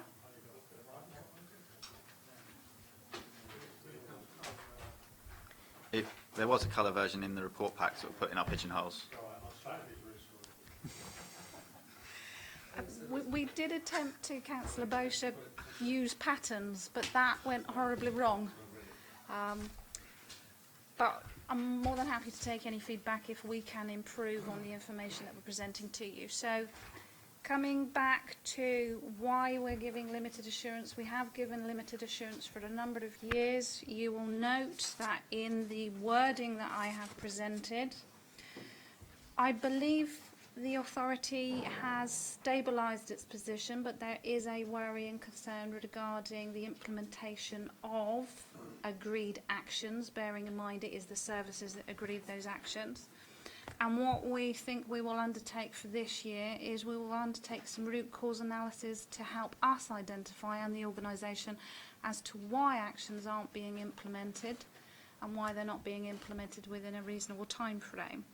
So, as I said, the overall report is to provide an opinion. As part of that opinion, though, we have to tell you whether we comply with public sector internal audit standards. We had an external assessment undertaken this year. You will note that the opinion is that we are in compliance, however, that there were a number of areas which there could be further work on, which is detailed under... They're actually detailed under page 32 of your pack. There's 3 areas that are contained within there. At the last meeting, you asked us to clarify a couple of points, and we were to give you an update on some of the work that had been previously undertaken. And we're quite happy to give you an update today. One of those areas was in relation to the inventory for IT, and Councillor Elcombe had raised the query regarding the 20,000. So I'm going to ask my colleague whether he can provide an update for us now. Thank you. So, update on the IT audit that came to the last meeting. I can confirm now that I have seen that there is a contract now in place for the disposal of IT equipment. That started on the 6th of June. No disposal has occurred yet, so we haven't been able to test the process of how they get from someone's desk to the disposal room and then picked up by the new contractor, but that will be undertaken once a disposal's occurred, so we can follow that process through. There is now a new disposal policy which is due to go onto Policy Hub. That was sent in on the 19th of July, so that's due to go live in the coming days. Security markings, that hasn't moved on much in the sense that they are looking to get the QR codes put on all machines and then use that as the marking. So I understand that behind that code will be a link to PCC, so if anyone was to receive a laptop or buy a laptop and that code was scanned, it would show that it belongs to PCC, and that would be the security marking that's required from financial rules. However, they are in discussion with the supplier at the moment to see whether that is possible. In relation to the location of the equipment, the inventory is being updated as and when items are coming in. Again, they haven't had an order come in, so we haven't been able to test that process of goods coming in and then going onto the inventory, but we will test that once that process has happened. In relation to the assets that couldn't be found, and in relation to Councillor Elcombe's query on the 20,000, that 20,000 was part of the overall spend through the year. So there was a spend of approximately 350,000 on IT equipment in 17-18, and the 20,000 that we initially couldn't find from the audit was part of that. At the current stage, it got down to 3,900 of what they could not find, and that, I understand now, has been written off by the Deputy Section 151 officer as those items couldn't be found. We do have a list of those items. Most of them are small items like keyboards and mice. However, I think there was one laptop in there from memory. So coming back to the annual audit report and opinion, I can confirm we have completed all elements of work. We've given you an update on any that we completed since the last report.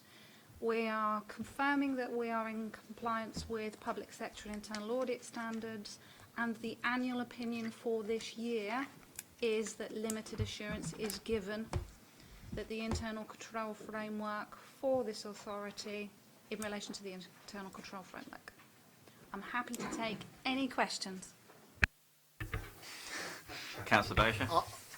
I think I have a very simple question, and I think I'm going to probably get in there before most of my colleagues do. I'm looking at page 23 of the report. Page 23 in the pack. You've got MMD and schools seem to be bracketed together. Why are MMD and schools bracketed together? They are classed tentatively as being external, but we could break them down if that gives you more You've just information. answered the question I was about to ask, Lizzie. I think given the nature of the sensitivity around MMD, bracketing them with schools in the city would perhaps not be the best place to put it. Perhaps it should be a standalone in its own right.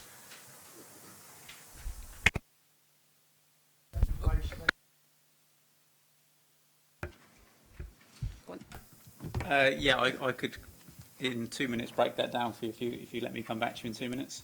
That might be fabulous. It will save us having an email coming around within a week then, won't it? Thank you. I was also going to ask that question, but I'd actually like to see whether or not, I'm assuming it's red at the top, because I can't see this, and anyone colourblind. I would be very interested to see how much red there would be in a single column that had MMD in it, rather than schools. But I'm also interested on, obviously I'm interested in the whole report, because it's been so well written, and it's actually in a very interesting format, and I rather like it this way. But there's always a but. On page 17 of the report and page 33 of our pack, it talks about capacity. You know I've got a thing about capacity, size and everything else. 10.12. There are currently 14 members of staff. That's very informative. How many were there in 2017 and how many were there in 2016? Which is actually usually an accounting function to give you sort of ideas of the difference in staff numbers, considering that one of the points we've been raising for the last 2 to 3 years has been the greater the amount of work, despite your wonderful analytical programs and things, we still need to be certain ourselves that your team is adequately resourced for the work it's undertaking.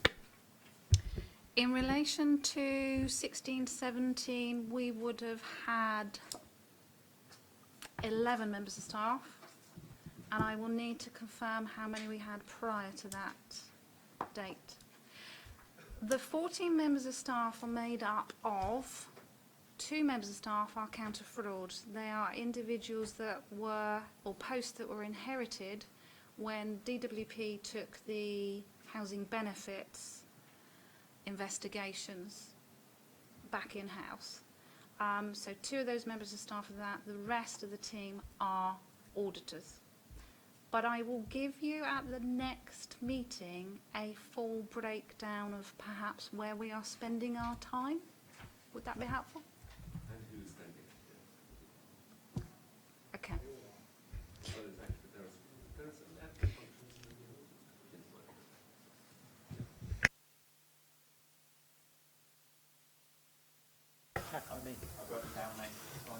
Okay, so I'll defer to my colleague for one. Yeah, thank you for the update on the IT situation. I am slightly disappointed that we've had to write £3,000 off, and I guess in the grand scheme of things it's not a great deal of money, but the underlying reasons to why we've had to write it off is obviously, as I said last time, something that gives me concern. Can you just give me the benefit of confidence in knowing that the system now with the security tagging, when we get the next lot of equipment, it's all security coded, which is great, but it's not much use if IT don't actually keep a record of where it's gone. So can we be assured that the new system has got adequate tracks and things in it, so they can, if I give them a security code, they can tell me exactly which desk that's on? So I received the kind of the process and the policy document yesterday. We haven't obviously had a chance to then follow the process through, but that's what we will be doing. We will be producing a follow-up report which will include that test. So yeah, we will test the process to see whether it does function as it is planned to function. I understand they are looking to get the barcode system in place for around September time, which would hopefully take out the potential human error element of typing in a 20-character serial code on the inventory. But that, I understand, the project's in its quite infancy at the moment, so that hasn't happened as of yet. Thank you, Chair. Firstly, on the report, I think that is it's really well laid out.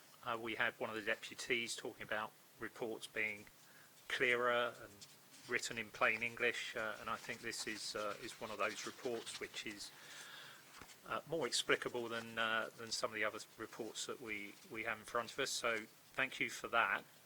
I did have a question in terms of resources, I think, which was in part answered with Councillor Lyons, because I know on page 17 it talks about the work that we're providing for 8 other organisations, and I know that we've taken on more work over the past couple of years. So, and I think you gave an assurance there in terms of that's not impinging upon the work that we do here in Portsmouth, although it notes that there would have to be a review if we were to take on any more work. So, so I think that answers a question in terms of resources and how that might be having an impact. Clearly, it is a concern we're still at limited assurance, because it seems to be that we deteriorated, but we've now stabilised at that deteriorated state, and now we've got to wait to see if there's some improvement. That's my reading of the report. And also hugely concerning about the follow-up work, that only 41% of agreed actions have been fully implemented, and that's presumably is when we go up and do the follow-up work and have a look. So areas have been given time and sufficient time to try and do something about it, but like I say, deeply concerning. You've put there about to have additional time and to look at why that is the case. Clearly, in terms of the resourcing thing that we spoke about just now, how will you find that additional time, and when is that likely to happen, that we're able to do, because you're going to be doing follow-up work on other audits presumably, so how are you going to be able to do that in terms of the capacity you currently have? In relation to the follow-up work that we do, that is planned and contained obviously within the audit annual plan to which you signed off earlier on in the year.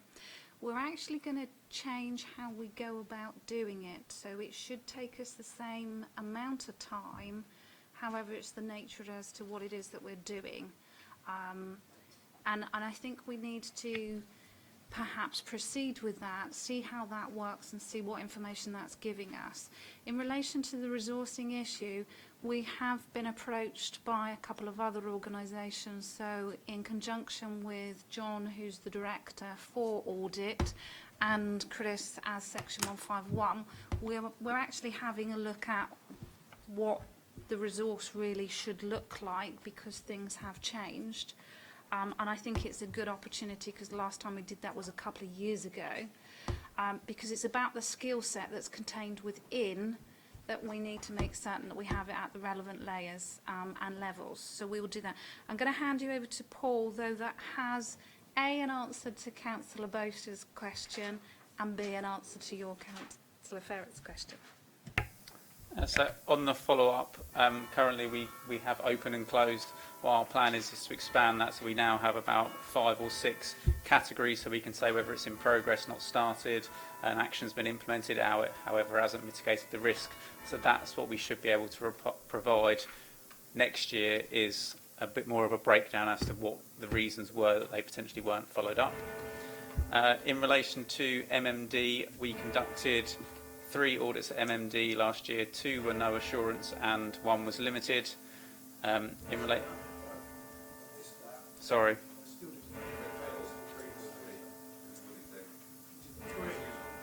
So 3 audits were at MMD, 2 were no assurance, 1 was limited. Did you want the school breakdown, or was it more MMD?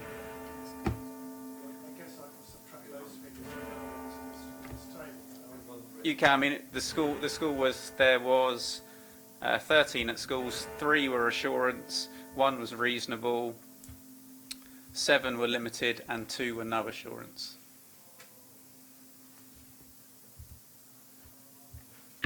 So I have one quick follow-up before I go to Councillor Mason, if that's all right. Picking up on Councillor Ferrett's point, I genuinely was shocked when I first saw the report about only 41% of agreed actions being fully implemented. Now, I'm looking at other directives around the table rather than audit here, because what worries me more about that is not that it wasn't 41% of recommendations, it was 41% of agreed actions. So these are supposedly actions that those directors or those responsible individuals have agreed need to be done.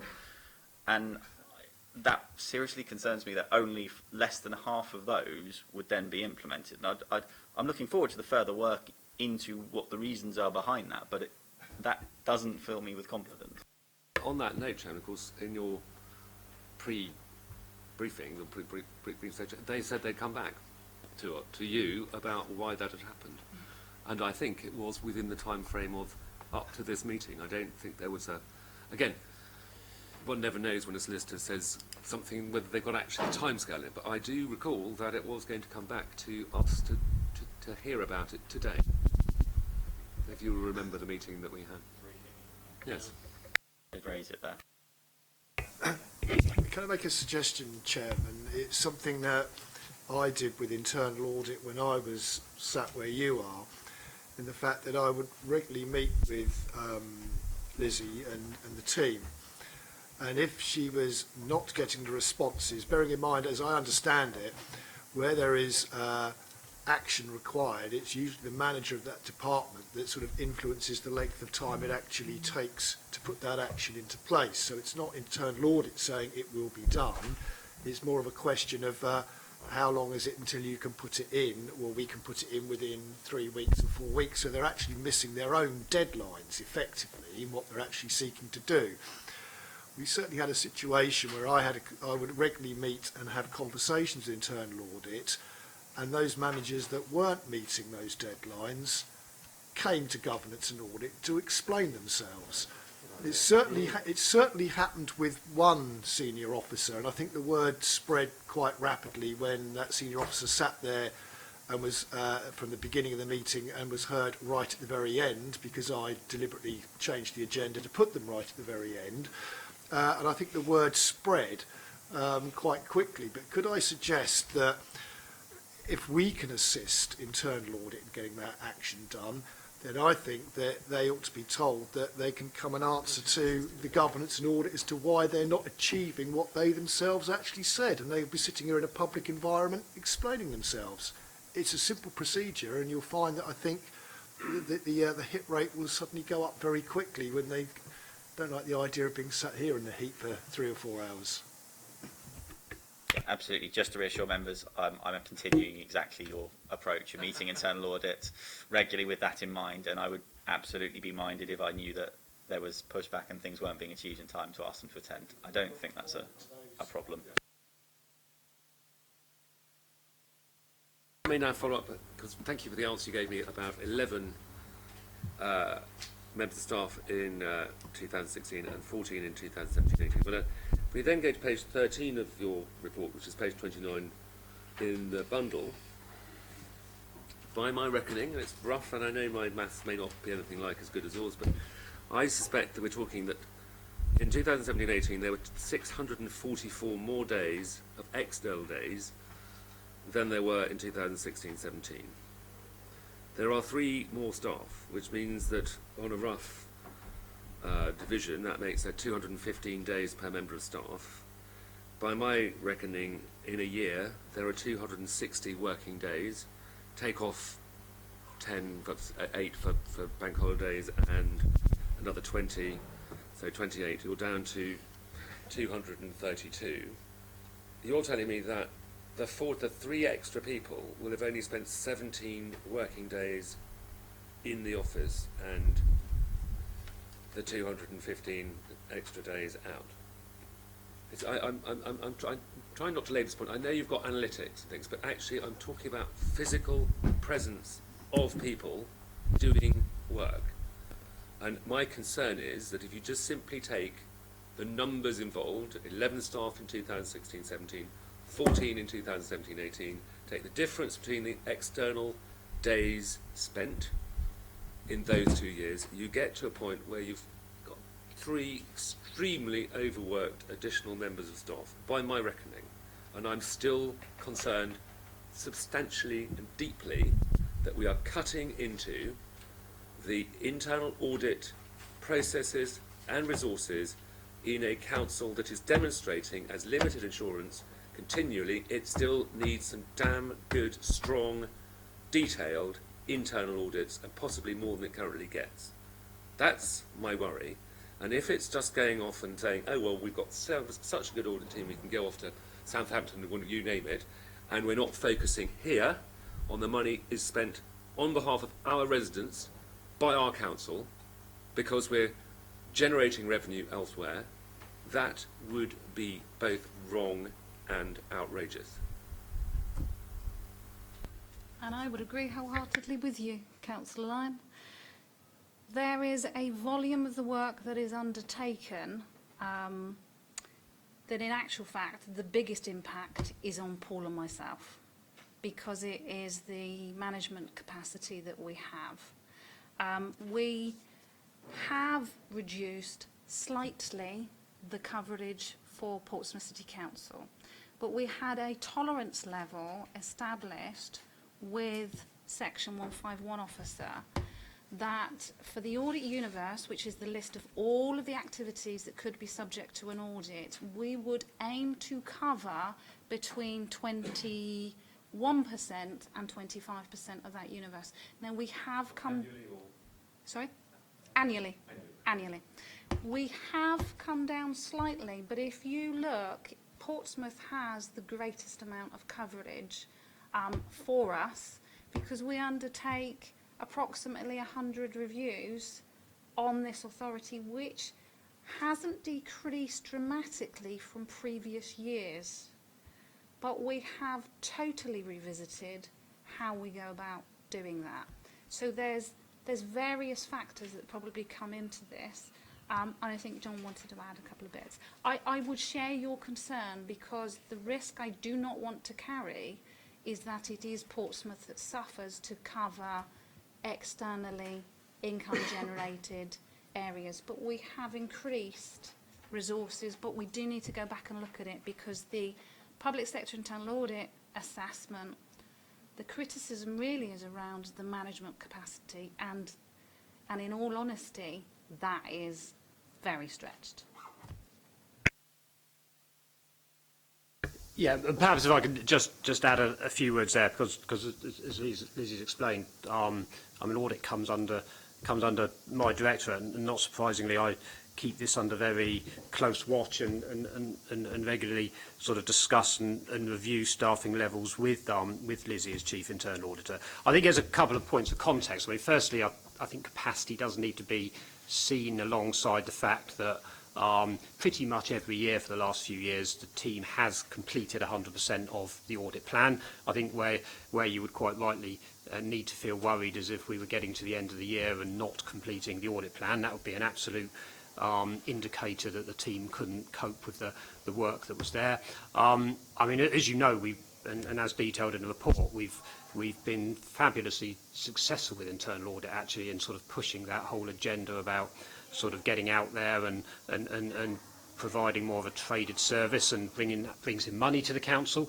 But equally as importantly, it provides good economies of scale, it provides good resilience, and it provides really good opportunities for our staff to be able to develop and improve and progress their careers. And we're really lucky with our audit team that we've got some excellent examples, and I include Lizzie and Paul in this, of people who have been able to really develop their skills by having a much broader areas to work with. You've highlighted some of those efficiencies around the technology, etc. And once again, those efficiencies ramp up the more and more clients that we can meet. So we do operate much more efficiently, but please be assured that in terms of the well-being of the staff, the stresses and strains on them, that's something I do take very seriously and something I constantly keep under review. Perhaps a more simple question. Section 3.1 of the report, we've got the full audit assurance levels. In 2 cases, you gave no opinion. Could you explain why there is no opinion in 2 cases, and whether this is a matter which should concern us?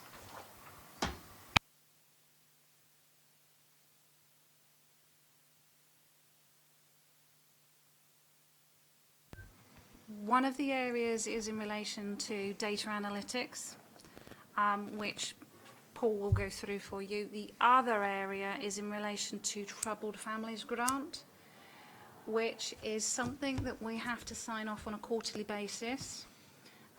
It gets called various things in various councils, but here it is, the Troubled Families Grant.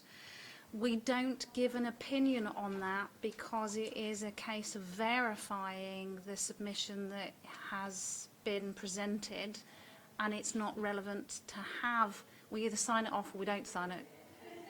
So it's one or the other. So it's not, it was a good, bad, verging on a little ugly. It was either a yes or a no. So we haven't for that particular one. And the other area is in relation to our data analytic testing for liability orders. And are you happy to say what we would have covered? Yeah, so the data analytics and liability orders, we were looking at ways of matching data across the authority to identify if we could increase the collection of liability orders. However, we had a data protection issue which we are working with Lou Wilders with to see whether we can continue with that, but we didn't want to breach any data protection issues by cross-referencing data that we weren't sure we could use. So, but we are still working on that, but at the moment we couldn't give an opinion. And you shouldn't be worried, Councillor. No, those are 2 pockets where it's not relevant to give an opinion, if that makes sense. Would there be an opinion on the data, assuming that it does not offend the Data Protection Act and all these other little bits of legislation? It may not necessarily have an opinion. It may just, we may be able to report on the success of any matching in relation to the collection of liability orders. Just a quick follow-up. If you have no opinion, why should we? Why is it in there? Why don't we just not have it? Because we have to tell you the work that we undertake, so we have to give you the complete picture. And if you approved a plan for us at the beginning of the year that said we were going to undertake 111 audits, we need to bring the 111 audits back to you. We always test our maths, which would have an interesting outcome. Oh, we failed. Okay, thank you. Moving on to item 5, annual governance statement. Okay, thank you, Chair. I'll do the introduction to this one. Members who have been on the committee before will obviously be familiar with this because it is something we have to bring each year. It does need to be seen hand in hand with the statement of accounts, because obviously the whole purpose of it really is to provide you with reassurance about the level and effectiveness of governance. It effectively has 2 parts to it, which are spelled out in the recommendations. So there's the annual governance statement itself, which is effectively a retrospective document talking about governance over the year 17-18, and then there's the local code of governance, Appendix 1, which is essentially setting out sort of what we're doing now, if you like, and that will obviously be reflected back upon when we come to do next year's annual governance statement. I wasn't proposing to go through it in sort of line by line. I mean, obviously there's an awful lot of detail contained within, I think quite a lot of which sort of has pertinence to various other discussions that we've already had today, but obviously very happy to take any questions that members may have. Councillor May. I have 3 short questions, which you can probably take all together. Page 69, preparation is underway for the introduction of the General Data Protection Regulation. It does strike me as slightly late, given how early we knew about these new regulations were coming in. But is everything up to date now? Can you give us an update on that? Page 71, cyber security, revised guidance. Has that revised guidance been issued, and how frequently will that be updated? And again, I noted, as Mr. Brown noted, no, sorry, that's the next item. Sorry, that's the appendix. The appendix, item 6, about this peculiarity of how costs equaling bad debts can have no effect on the council's net worth. Page 81. I think that's in the... That's statement of accounts. Sorry. My apologies. Unfortunately, we haven't reached that yet. Oh, we will.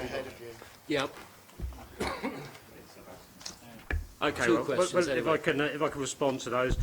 In terms of preparation for GDPR, I think the city solicitor has sort of commented on this at previous meetings. I think the reality is it's one of those things that you could probably never say you've sort of done it, if you like. It's vastly complex and with all sorts of different strands to it. I think our view is that we're probably further ahead than most, and certainly that's the informal kind of view we've got from the ICO. There certainly are outstanding issues, particularly in terms of some of our systems and the hardware, the software providers themselves are still navigating their way through the requirements of GDPR, particularly around sort of complex areas such as sort of archiving, etc. So we couldn't hand on heart say we have sort of done GDPR, if you like, but certainly we had a plan in place some time ago that's been worked through. The key elements around sort of training for staff, around proper procedures for dealing with breaches, etc. We do feel that we're sort of well on track with.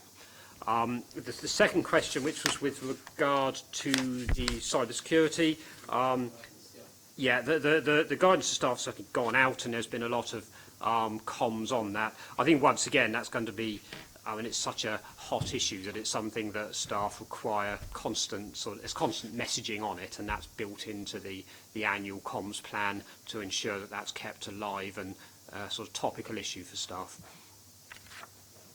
Just to follow up on the first one, the General Data Protection Regulation, I think, came in at the end of May, and you say the whole work is ongoing. Do we feel that in all areas we are, at this time, secure against challenge under those regulations? I don't think I could say hand on heart that we are sort of immune from any challenge, and I don't think any organisation would be in a position to say that. I certainly think, though, that we are well positioned relatively compared to other organisations and compared to expectations of the ICO at the present time. I've a couple of questions, Chairman.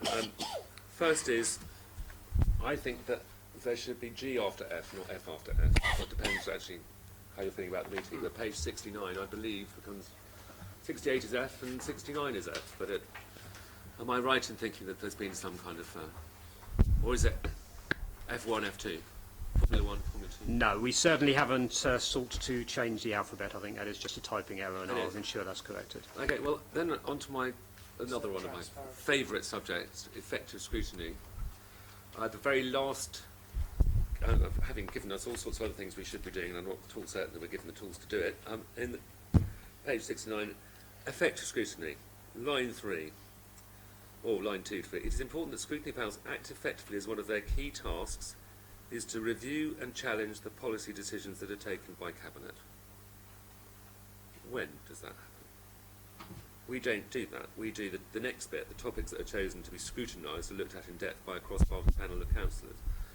Where is there evidence that we can actually put on in any kind of letter of reassurance that we do effectively review and challenge the policy decisions that are taken by Cabinet through the scrutiny management panel? It doesn't happen. So how do we make sure it does? And how do we put this into practice? Because I'm quite clear that for the 3 years I've been sitting on the council, it has never happened, and it's very unlikely to.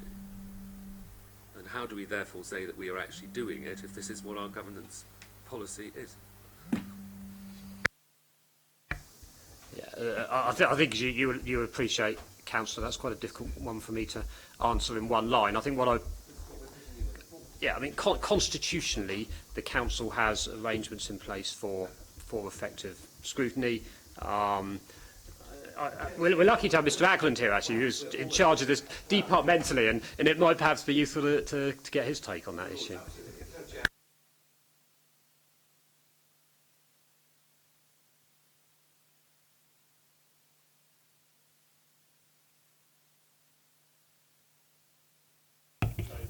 Yes, of course. Clearly, it's down to the themed panels as to how they wish to perform their roles. Obviously, all members will be receiving the forward plan that sets out the key decisions of the Cabinet over the coming period. And clearly, it's then up for the relevant members, should they wish to have regard to that and seek to look into or ask for further information of matters that are coming before the Executive. So, all right, we accept that the scrutiny panels fundamentally perhaps do the review role to a slightly greater extent than the observing what Cabinet's doing, but that matter is there for them at any given time. Nothing's to preclude them from doing it, and it's entirely appropriate when and if they want to do it. Presumably calling procedures come within that remit as well, so if a Cabinet decision is made, members have the opportunity to call it into scrutiny management, which is the same thing. Yeah, true. It doesn't take kind of function that in the way that we have 4 or 5 of these meetings, 6 of these meetings a year. We know what's on the agenda. We're dealing with various things that are actually set out in whatever our mandate is. There is a mandate for the scrutiny management panel, and it doesn't really match up to it. That's all I'm saying. I think there must be a means by which we as a council should look to ensure that it does. Chair, we can always, we have obviously had discussions with the Chair of the Scrutiny Management Panel about the role of the panel, and we can certainly emphasise that aspect of the role again, if that would be helpful, obviously, so that, the first meeting with the new Chair will be held, I think, after the August recess. Is that right, Vicky, I think? And obviously that Chair is very alert to that aspect of the role. Yeah, I mean, clearly it's a decision in terms of the council about how it wants scrutiny to work and what the panel should look like, and indeed how many panels we should have. And I think the last administration reduced the number of panels that we had, or certainly wanted to. I don't know if that was carried out. So political decisions were taken in terms of actually reducing the amount of scrutiny that we had. So clearly we can discuss that as a council, and indeed we have.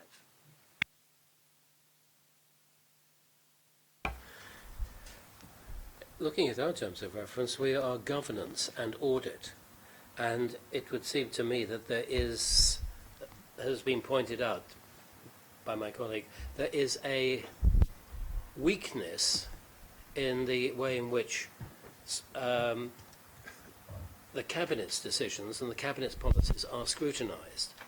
I think not merely should we minute this, but we should task the local democracy manager to raise our concerns with the chair of the Scrutiny Management Panel in order to bring a report back, or just a brief statement back to us, of how he intends to undertake this role.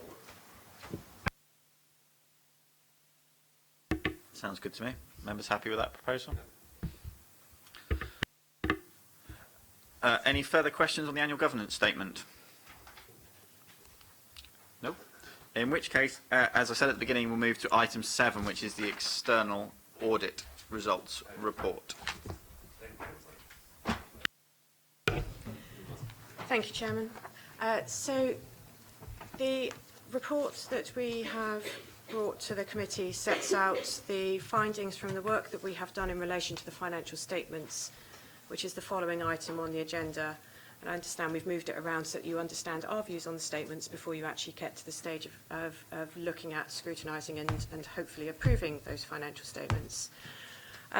First of all, what I would like to do, actually, for those members who were on the committee last year, is to acknowledge and thank the staff of Portsmouth City Council for their support during this particular year. So you will recall that last year there was a delay in signing the audit report, and that was coupled with this year also being the first year of the faster close. So instead of issuing the draft financial statements by the 30th of June, the Council had to do that by the 31st of May, and we had to have to complete our audit by the 31st of July rather than the 30th of September. So there were a number of challenges, and we'd like to thank Michael and all the rest of the team, and actually more widely within the Council, because we also rely on your valuers and other staff as well. In terms of presenting the report, I'm not going to go through it page by page, but we will focus on the executive summary, and David will also update you on the matters that are outstanding. So if we turning to, I'm afraid I don't have any page, is it a separate document that you have? In which case I'm looking at page 5, the executive summary scope update, or page 239 if it's in the pack. Which numbers should I use? 239, thank you. So in the scope update, we presented our audit report in February. We carried out our audit in accordance with the plan. The two changes that were made, one was a change in materiality. So when we set out the audit plan, we are using last year's financial statements to calculate materiality as a guide. We then update that when we receive the draft financial statements. So that resulted in a relatively small change that's set out in the first bullet point. And the second change to the plan was just to engage one of our internal specialists to review the authority's calculation of the minimum revenue provision, which is a judgmental estimate within the statements. In terms of turning the page to status of the audit, there were a number of areas that were still outstanding when we produced this report for papers, and I think David will just very briefly take you through those. Thank you. Yes, so the headline really is that all of the bullet points under the subheading "Our work is ongoing in the following areas," that work is now complete. There is a very small amount of final stage review to be done, but otherwise that work is complete. And then under the second subheading, "The following are also outstanding or are to be completed as part of the conclusion of the audit," we have reviewed the updated version of the financial statements to agree that all of the expected amendments have been made. The other items there remain outstanding, but that is within expectations because they are largely related to the final sign-off of our work. The other point just to note is that we are required by the National Audit Office to undertake a sort of separate piece of work around the Council's whole of government accounts submission. That has a different deadline, 31st of August. So our work on that is planned to take place at the beginning of August. That doesn't impact our ability to sign off the opinion on the accounts.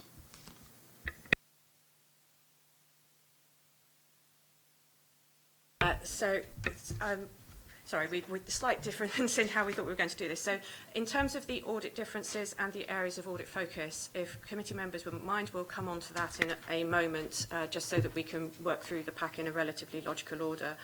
In terms of control observations, we don't carry out a controls-based audit. We take a substantive approach to the audit. There were a number of observations that we followed up from last year, and we have no comments in relation to that, actions were taken in response, and there was one control observation which we bring to your attention later in the report in relation to Treasury management reconciliations. In relation to value for money,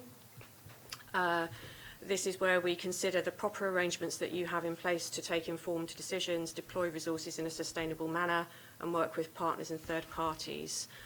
In our audit planning report, we didn't identify any significant risks in relation to those arrangements, and we have updated that assessment to the 31st of March, which is what is required. It's slightly different from other parts of the audit, and we have no matters to report on that. In terms of other reporting issues, we have reviewed the annual governance statement. There are always a small number of presentational issues that we pick up, but there are no issues that we would need to bring to your attention. And David has already mentioned about the whole of government accounts. And just to reassure you, this does not in any way mean that your opinion is late. It has a different deadline. And to ensure that we delivered all of our work on opinions for all of our clients, or as many of our clients as we could do so, we deferred that work into August to ensure that we met our requirements elsewhere. And then finally, in relation to independence, draw your attention to a potential fee variation in relation to the work that we did around minimum revenue provision, because that was something outside of the scope of our normal audit and required specialist input, and that's been discussed in principle with Director of Finance and IT. Where is that, sorry? It is on, sorry, I don't have the right pages, if you just bear with me a moment. It is on page 274. I will ask Dave.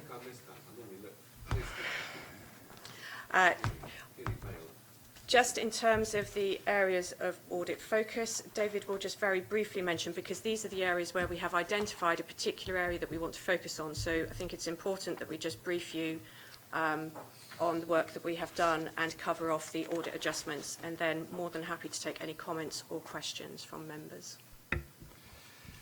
Thank you. So starting on page 244, the first area of audit focus is the one significant risk that was identified in our audit plan, and that is the risk of management override of controls.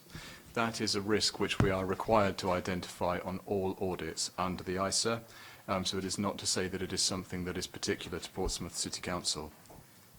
There are a number of procedures that we've undertaken, including reviewing of journal entries, adjustments to the accounts, reviewing significant estimates for any indications of management bias, and anything that looks like an unusual transaction.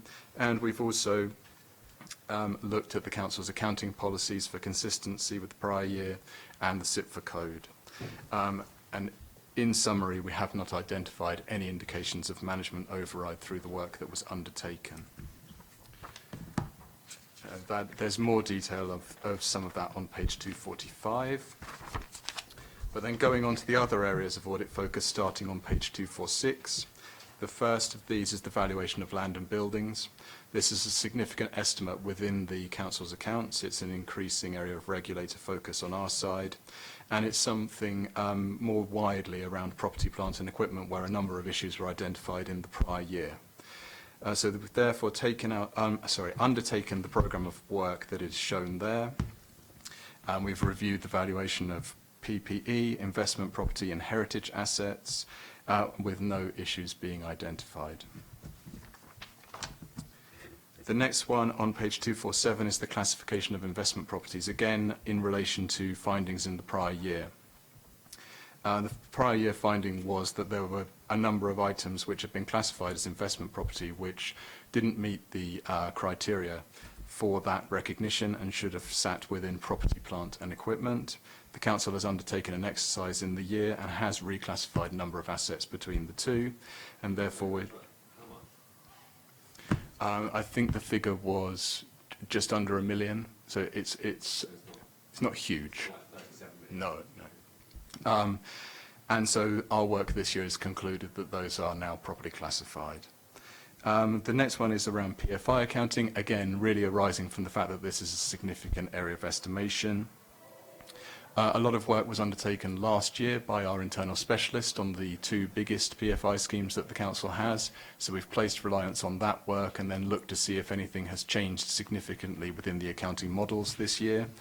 And again, there are no findings from that work. And then on page 248, with regard to the pension asset and liability valuation, this is again undertaken a significant area of estimation in the Council's accounts. The estimate is provided by the actuary of Hampshire Pension Fund. And in this area, we have identified one judgmental difference which has not been corrected in the Council's accounts. It is not material. It arises largely through timing. So the actuary has to undertake the estimate of the asset value of the pension fund at a point in time to allow the Council to then be able to produce its accounts by the deadline. And they do that relying on information from the triennial valuation and as provided to them by Hampshire Pension Fund at the end of January. We've then undertaken a comparison of the estimated asset value against the actual value at the 31st of March and identified a variance. But that is something which has been coming up now on a number of councils this year.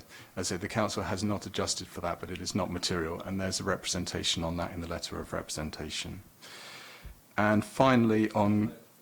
I know this is going to be difficult, so I just need to find out. This is, sorry, Chairman, this is quintessential to our function of governance and audit.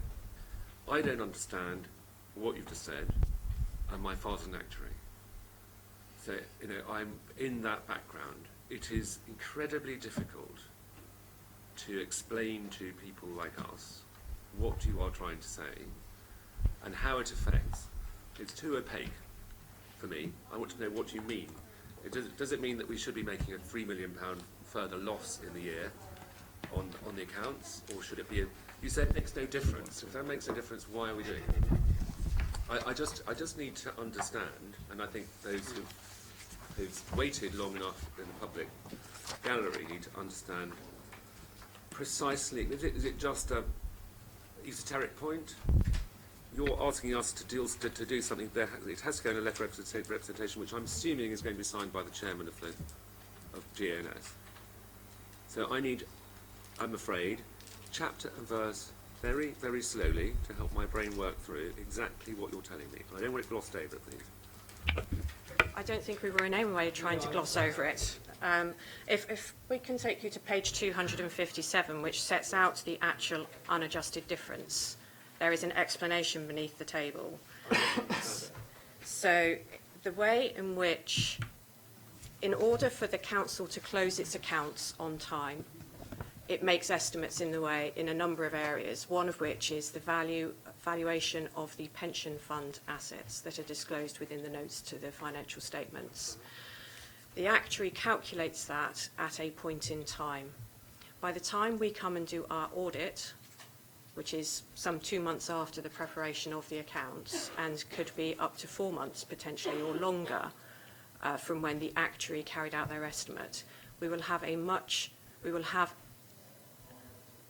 an actual figure for the pension fund's assets because it will be disclosed in the pension fund's accounts themselves. Does that? So I just want to stop and just check if. No, so what you're saying is that the actuary's assessment is an estimate, not a valuation, and that when you do your own calculations, you actually have an actual figure rather than a budgeted, an estimated figure.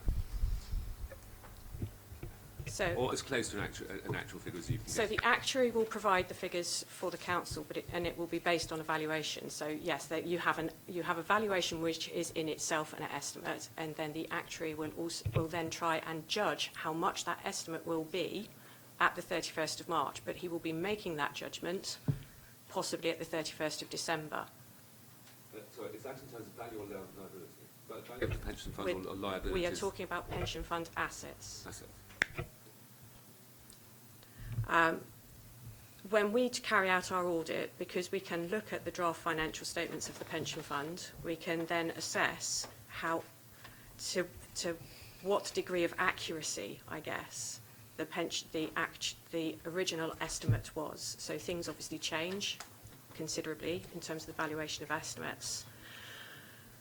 It would be fair to say that in previous years we haven't focused on this aspect of the statements as much as others, and it has been a criticism of all accounting firms by our regulator, the Financial Reporting Council, that we should do more work to at least assess whether the estimate is reasonable or not. So we have carried out these procedures and identified that by the time, and I appreciate we are talking about like an estimate of an estimate, but by carrying out that, making that judgment, there is potentially a difference of 3.3 million. Okay. It is below our materiality level. Well, thank you. The other thing is I don't know that 3.3 million out of how much? So what is the total value? I mean, again, it's very hard to know between 1%, 10%, 20%. I mean, what is the estimated, actuarial estimated value of the pension?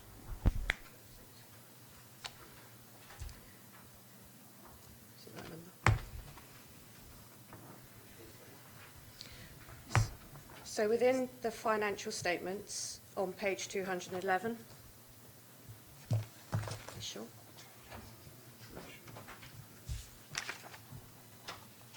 I'm checking with Michael as well. I'm hoping this is right. Is that right, Michael? Our share of the pension fund asset is 668 million. Oh, sorry, that's last year. This year it's 701 million. Page 131 of the Statement of Accounts.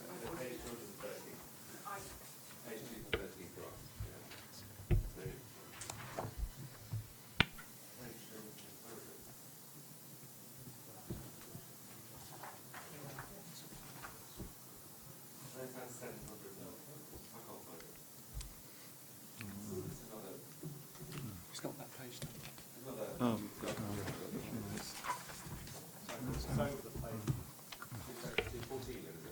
Top of page 214, I think, is. Yeah. Okay, so you want to replace the balance of 31st March 701.79. That's right. Yeah. So in terms of the total value, it is highly immaterial to the value of the pension fund assets disclosed in your financial statements. We need to look at it in terms of our materiality, which was set out at the start of our report. You're going to ask me the page number. All I'm just going to know is, does it mean £3 million too much? Or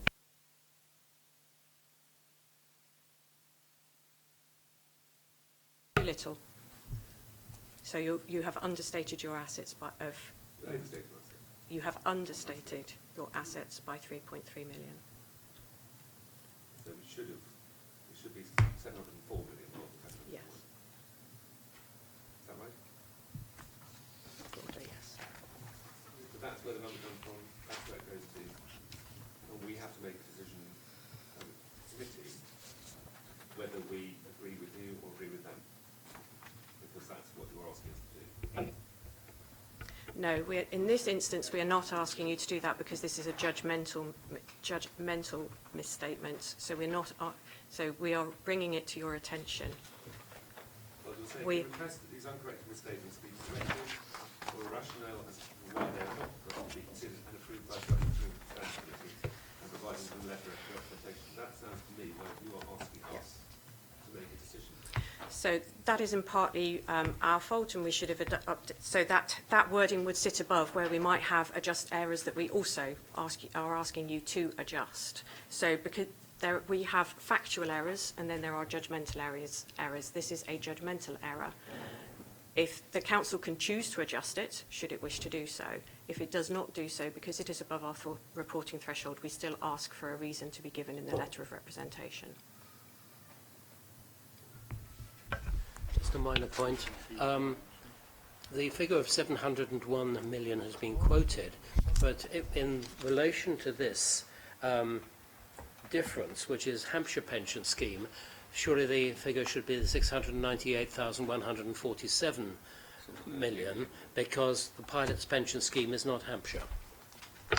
Yes, it would be adjusting that number, and then you would get to 704 million when you add the two together. We were shortcutting slightly, Councillor Mason, but...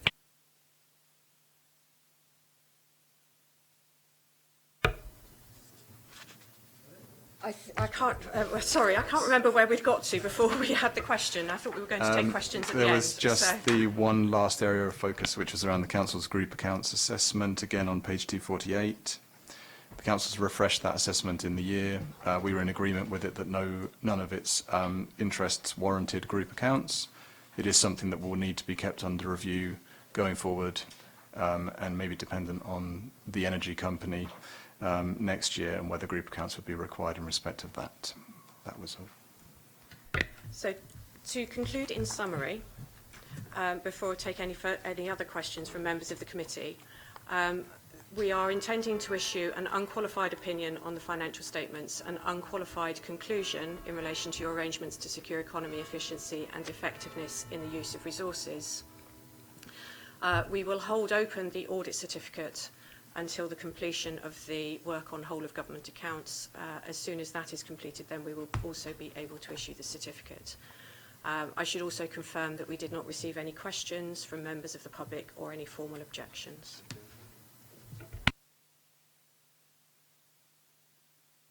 Any questions from members? Councillor Lamb. We'll go back to page 248, that group accounts little enjoyment thing.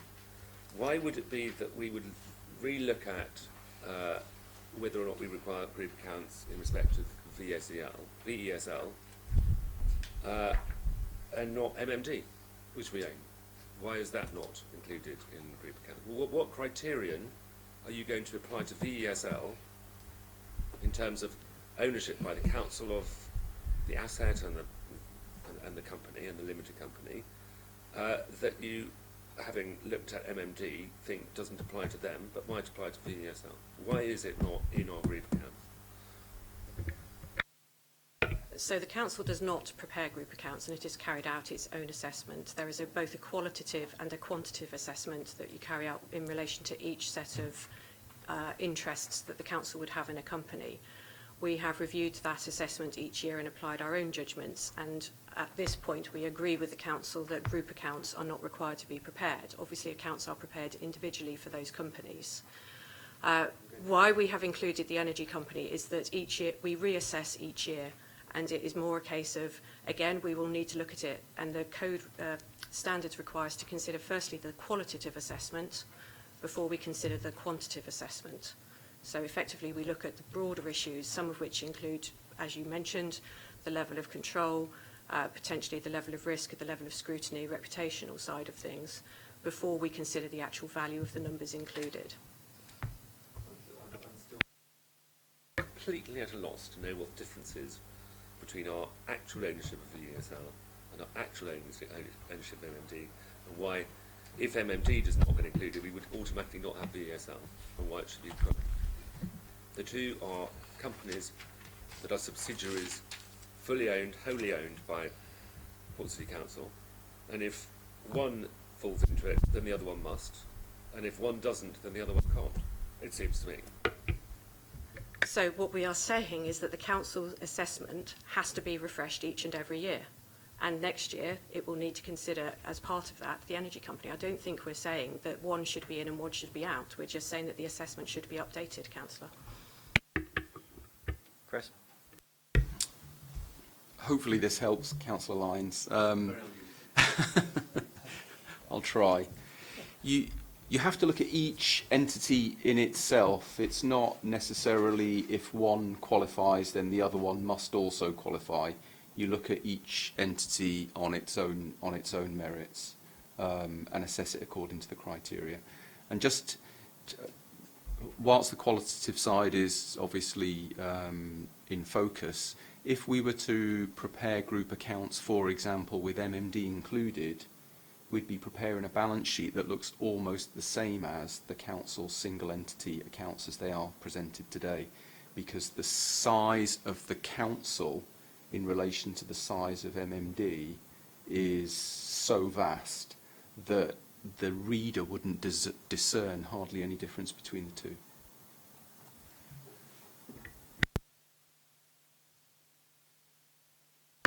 I'm not sure that's necessarily a good reason not to do it.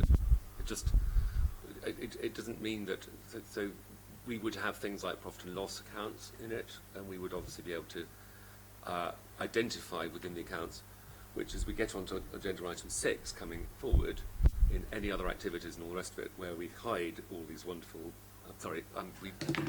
we fail to disclose in detail these nebulous activities. My point is that we should be much more transparent about it, and this would be a perfect way of asking the auditors to let us do it.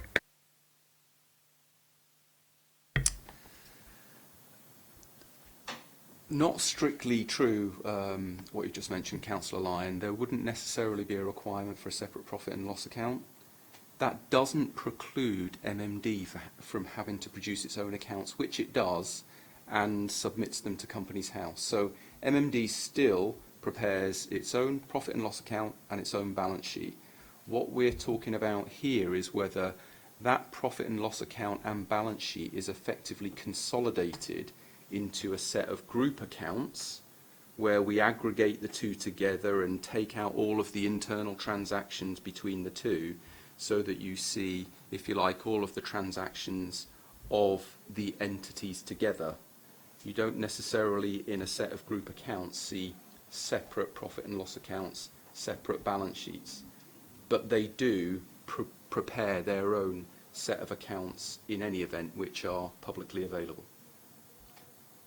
So I think this is a question of what actually is group accounts, and group accounts isn't producing two separate sets of accounts. It's about preparing a consolidated set of accounts for all of the entities together. I do understand that. So there was mischief in my question, but it doesn't detract from the original question, which is why does the GANS not see full audited accounts of MMD? And why can it not ask for it as a matter of course? And presumably the accounts that if we wrote to the company and they deigned to give us, as Mr. Brown tried to, they deigned to give us accounts, it would be what's being presented to the abbreviated companies accounts to Companies House. So we wouldn't actually be able to see the things that might interest those of us who actually own the business, which is the council and therefore the councillors, because we are supposed to be member-led and officer-driven. Again, one of those very interesting phrases that doesn't seem to be shown. The question is, why do we not see the accounts here, particularly since it is a bone of huge contention in this committee? Once the accounts have been approved and certified, I'm very happy to bring them to the committee. They haven't as yet, and that's why they're not available.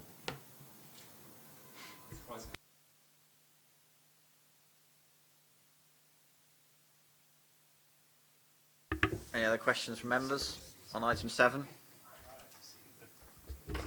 No? In which case, I'm going to propose we take a short 15-minute comfort break and return at 1:10. Thank you, everyone.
Okay, thank you. Moving on to item 6, annual statement of account.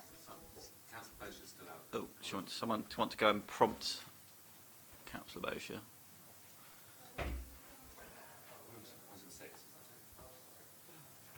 Yeah, it's item 6. We're jumping back to item 6. Just the small matter of the statement of accounts. Yes.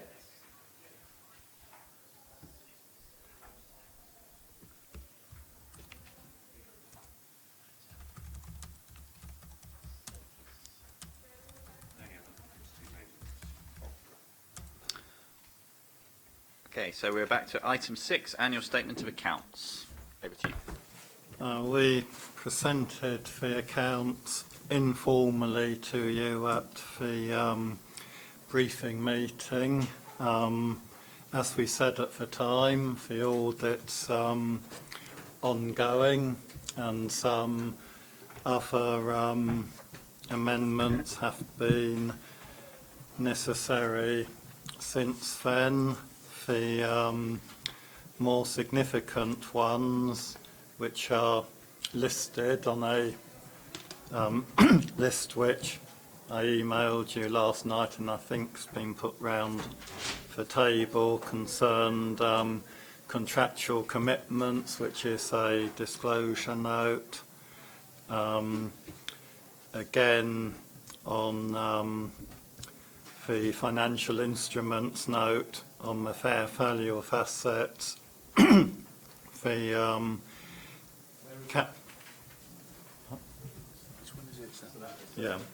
it's note 17.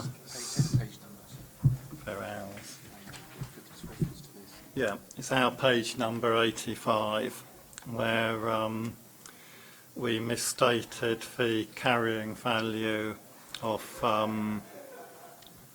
some of our investments under financial instruments. That's because we amended the debtor, we amended other notes and we didn't follow it through properly, which was an oversight on our part. And the other major thing concerns some additional disclosures around our subsidiary companies.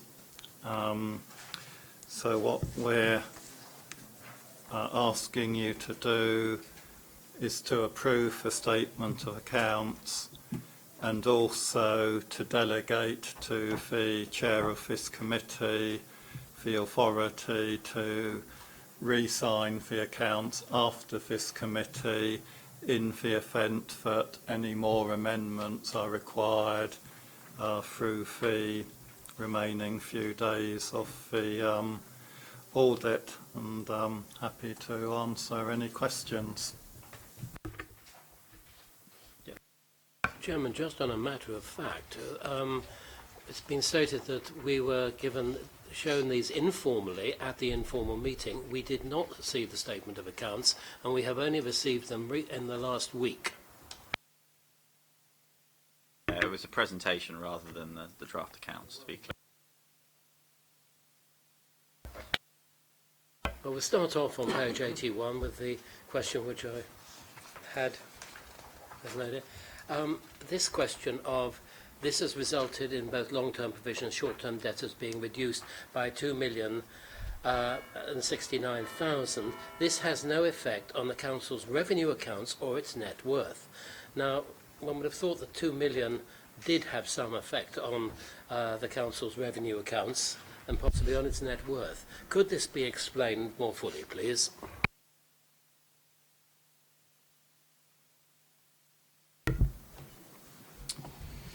Yeah, this is in simple terms, this is a reclassification. So we had included the 2 million in long-term provisions, but it does actually relate to a short-term matter. So we've moved it from one place in the balance sheet to another. So it was if you like, a liability in one part of the balance sheet and has now been replaced with a reduced asset in another part of the balance sheet. So the two things net off to zero.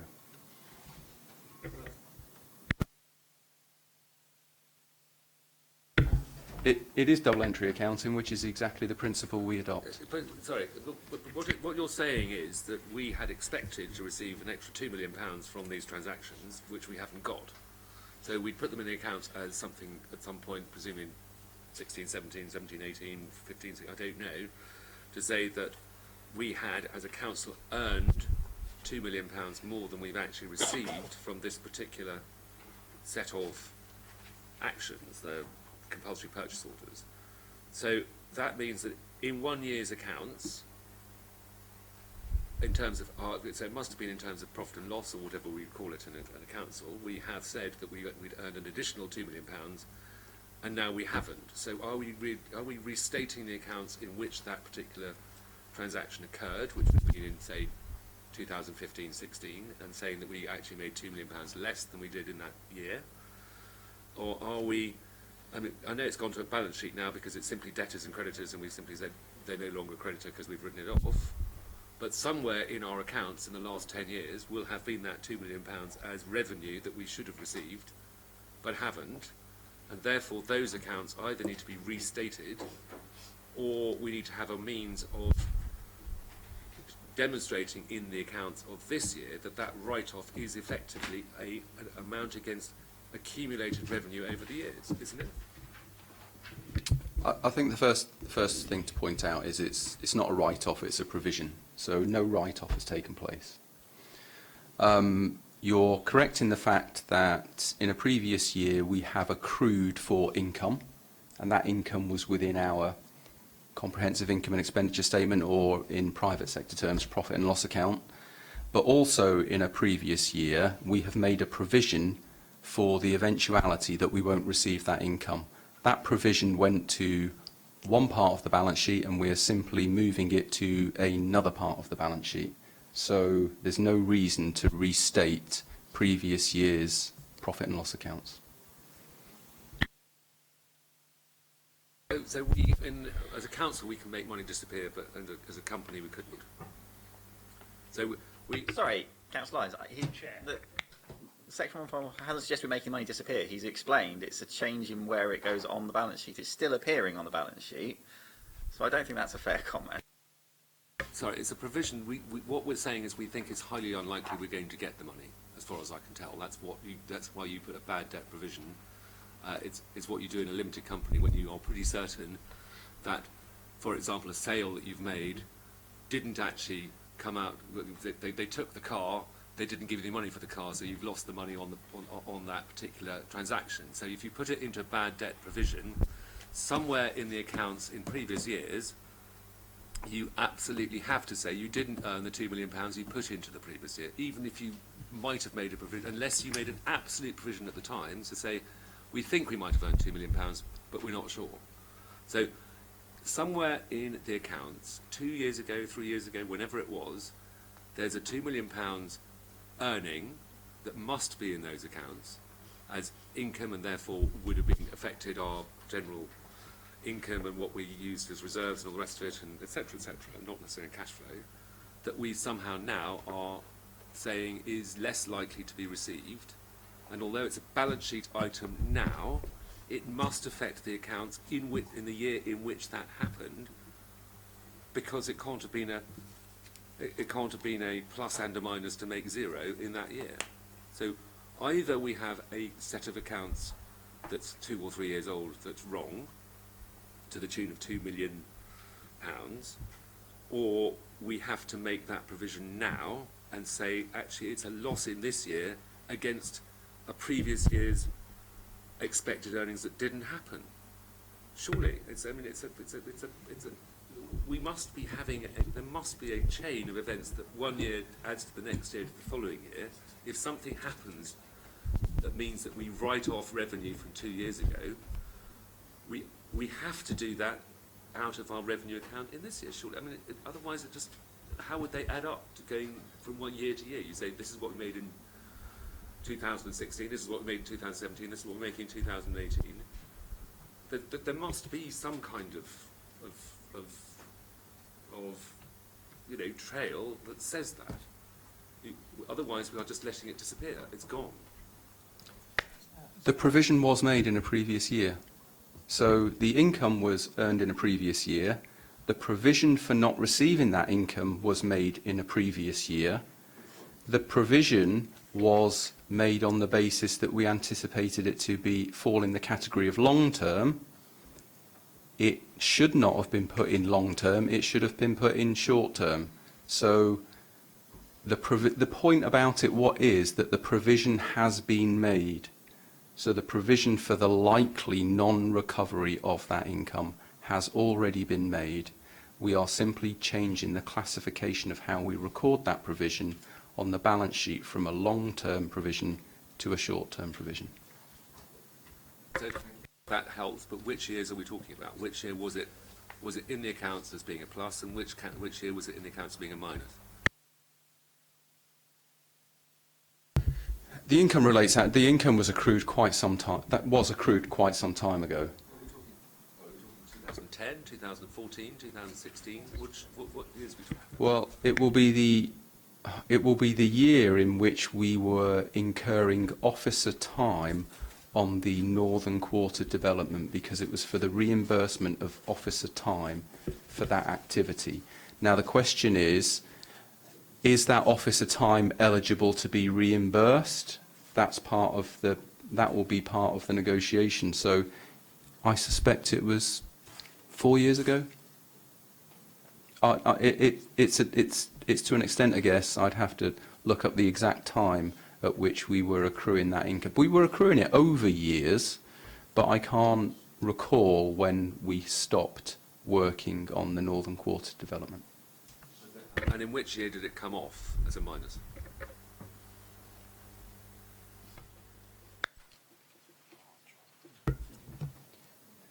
We'll write to you separately outside of the meeting. It was some time ago. Chair, we can't sit here and analyse previous year's accounts going back however long. We're here to deal with these accounts, and clearly going back and revisiting other accounts, we would be here for the rest of our lives, I suspect. I mean, the focus has to be on this in particular, and I don't think it's helpful to be demanding that we're going over previous year's accounts, which we would have had before this committee and which would have been approved by whoever was chair at the time. Point taken. I think we've had an answer to that review of provisions, so let's move on. Any further questions on statement of accounts from other members? Councillor Mason, you said?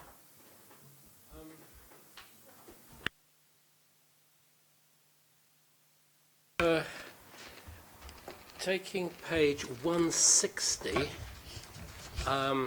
which is page 78 of the accounts, together with page 198,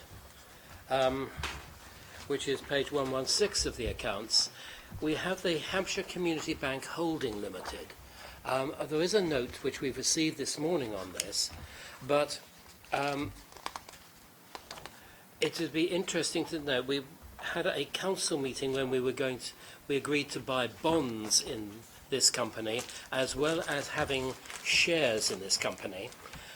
I assume that page 160, the 2,500,000 refers to share. Is there any reference here to the purchase as yet of bonds? And I would also like to know whether we can receive at some stage a report on our investment, because it's a very substantial investment, and what we need to see is how much money this company, this holding limited, Hampshire Community Bank Holding Limited, is loaning out to citizens and businesses in Portsmouth to see whether we are getting value for money for our investment, as well as seeing any return directly financially upon our investment. So could you tell us a little more about where we have got to with the Hampshire Community Bank, and how we are going to judge the success or otherwise of this contract? Thank you, Councillor Mason. I think, first of all, I ought to declare that I'm a director of Hampshire Community Bank. But in answer to the question, you're entirely right. The 2.5 million is shares that we have acquired in the holding company of Hampshire Community Bank. There is, as is set out, a further £2.5 million worth of shares to come. That's on a stage basis, as members may be aware. It was originally a decision that was taken by the Cabinet, probably about 3 years ago now, I recall. In terms of the bond programme, that has none of that. No bonds have been purchased from Hampshire Community Bank at this stage. We are still in the process of working through the legalities of the arrangement with Hampshire Community Bank, and as you're probably aware, any bond issue and any bond purchase that we do, we will have that secured by the underlying property assets. I think I can say that Hampshire Community Bank is, obviously it's not trading yet because it hasn't got its banking approval, although it's not trading in retail banking. You don't need regulatory approval to trade in commercial loans, for example. But its loan programme is, I think, just over £1 million. But none of that loan programme has been funded by the capital provided through the purchase of shares.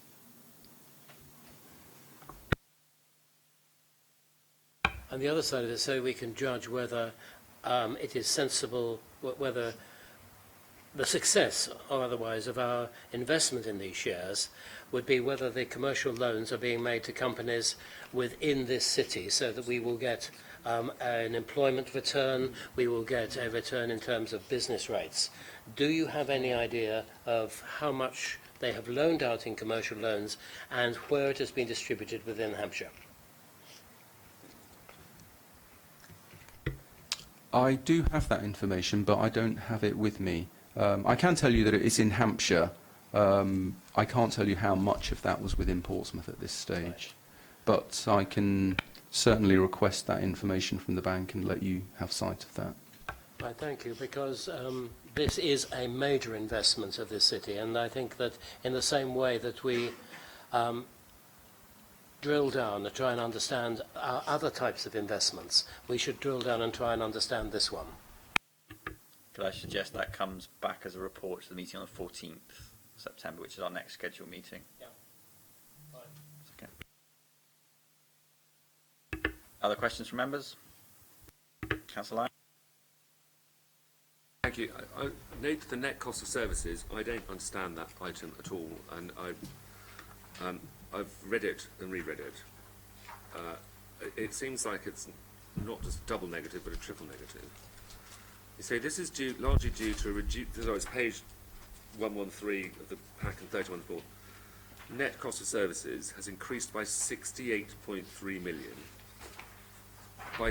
More than double what it was in 2016-17. And it says this is largely due to a reduced reversal of previous impairments to the value of council houses being credited to the comprehensive income and expenditures statement. The amount of impairments to the value of HRAs were reversed in year, decreased by 50.4 million. I just don't understand. And then you say services are charged when property, plant and equipment is either damaged or valued downwards by an amount that exceeds the revaluation reserve. If an asset is subsequently revalued upwards, the charge of the service is reversed, reducing that service expenditure. I'm sorry, I'm completely lost by that. I just have no idea what that means. And I don't know whether when you say net cost of services actually impacts upon our revenue account. I mean, it is gobbledygook. Okay, the first thing to say is that the comprehensive income and expenditure statement is broadly in International Financial Reporting Standards format, and it's really designed to tell you how much, to explain the movement in the net worth of a company. So, I mean, in our context, to be honest, its relevance is maybe questionable, but it's what statutory codes require us to do. And it is the case that one of the things which moves our net cost of services the most is the value of our housing stock. Why is that a service? Why is the value of housing treated as a service? I can understand your point, but it's how the statutory codes require us to report it. Sorry, Councillor Lyne, if I take you to, you're probably more familiar with private sector accounts.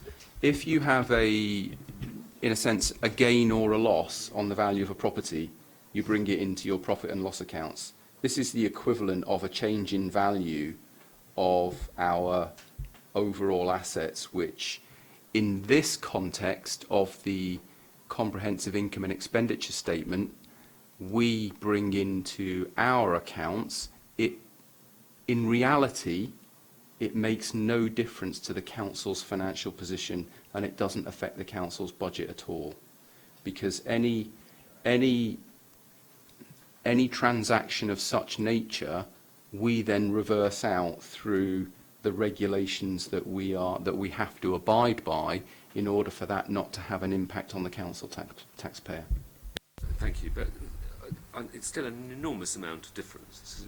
It's an enormous provision in 1 year, and I don't understand. Well, I do understand there's an esoteric element involved, and I'm sure it's something that we members should be trying to understand ourselves. But it is such an enormous item in itself. We're talking, as far as I understand, you're talking about the value of property, which in a market where, as far as everyone is concerned, has been rising year on year on year, and we're told that property is going through the roof all the time. You're telling us that we've actually devalued or revalued our housing stock at £68.3 million less, or more than that, less than it was in 2016-17. Is that actually what you're saying, that our housing stock has decreased in value by that amount? It's page 31. Yeah, I think I think if I cut through what I think you quite rightly describe as gobbledygook, we're saying that we had a reduction in value, but the reduction in value was too big. We shouldn't have applied that size of reduction in value, so it's an increase of 68 million. So we've revalued upwards? As a consequence of us going too far on a revaluation downwards. So how does that become a net cost of services then? Why isn't it something that was reduce the cost of services? If what you're saying is, we are now saying that our property portfolio is £68 million worth more than it was worth, but we're actually saying we're taking a charge in terms of cost of service. So, yes, I am more familiar with private accounts, but I don't understand how a plus can be a minus and minus can be a plus. It's enormous.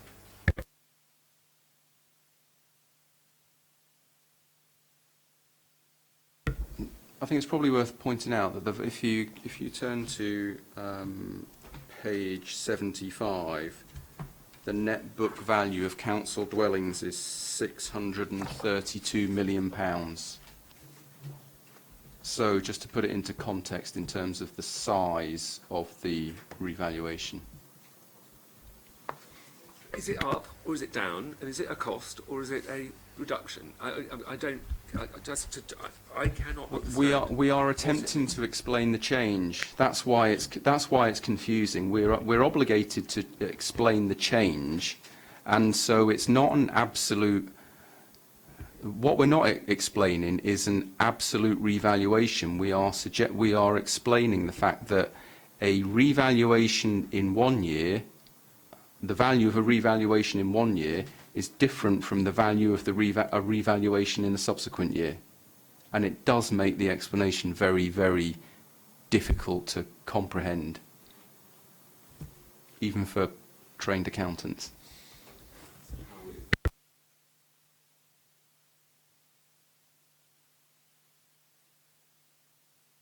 Is there an easy way of explaining this somehow that makes it I mean, I don't know whether it's possible that someone can actually explain this in a way that someone with a university degree thinks they can understand it, because I can't. Well, the value of the council houses went up in both 1617 and 1718, but the value of the council houses didn't go up by as much in 1718. I'm just wondering why it's a cost of service. I just don't understand that. I just don't understand how you're... Yeah, the terminology net cost of service is actually the terminology on the face of the comprehensive income and expenditure statement. So it's the bottom line. It's the equivalent of profit or loss. So if we'd have described it in private sector accounts, we would have been saying the profit or the loss rather than the net cost of service. Is a net cost of service a profit or a loss? I'm just asking, is it a profit or is it a loss? I don't understand what you mean. Are you saying that we're £68.3 million better off in our cost in our services, or £68.3 million worse off in our services? The words net cost of services imply that it's actually been something we've had to pay out. I know we haven't because it's a technical change, but to anybody else, if I asked anyone on the street whether they thought a net cost of services has increased by 68.3 million, does that mean we got more money or did we get less money? They would say it sounds like we got less money rather than more money. But you're telling us that the value of the properties actually went up. Should we go for the hat trick of accountants and see? What it's telling you is that in 1617, the value of properties significantly increased. That then becomes a credit into your income and expenditure account, which therefore reduces your overall cost of services. Okay? The following year, council houses valuation went up again, but not by as much. So therefore, they didn't have the effect of reducing the overall total cost of provision in 1718 compared to it did in 1617. So the headline figure looks as though it's cost more in 1718 to provide services than it did in 1617. But in actual fact, what it is, it's just that because the value didn't increase by as much, you can't get as much credit back into your profit and loss account. And by the look on your face, I can see that I've probably failed miserably. That makes sense to me, actually.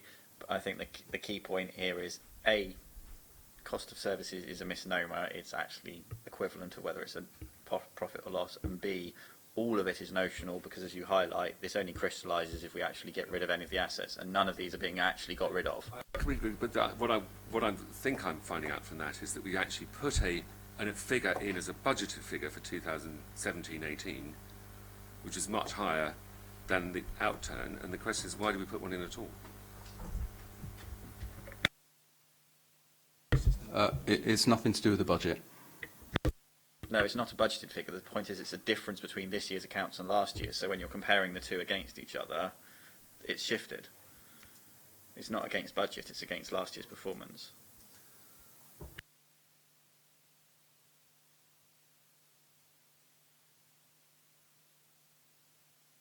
Councillor Mason. Pages 162 to 163 of main accounts. Investment properties. Net income from investment. Two questions. One, net income from investment properties seems to have gone up from 6.9 million to 9.4 million between the 2 years.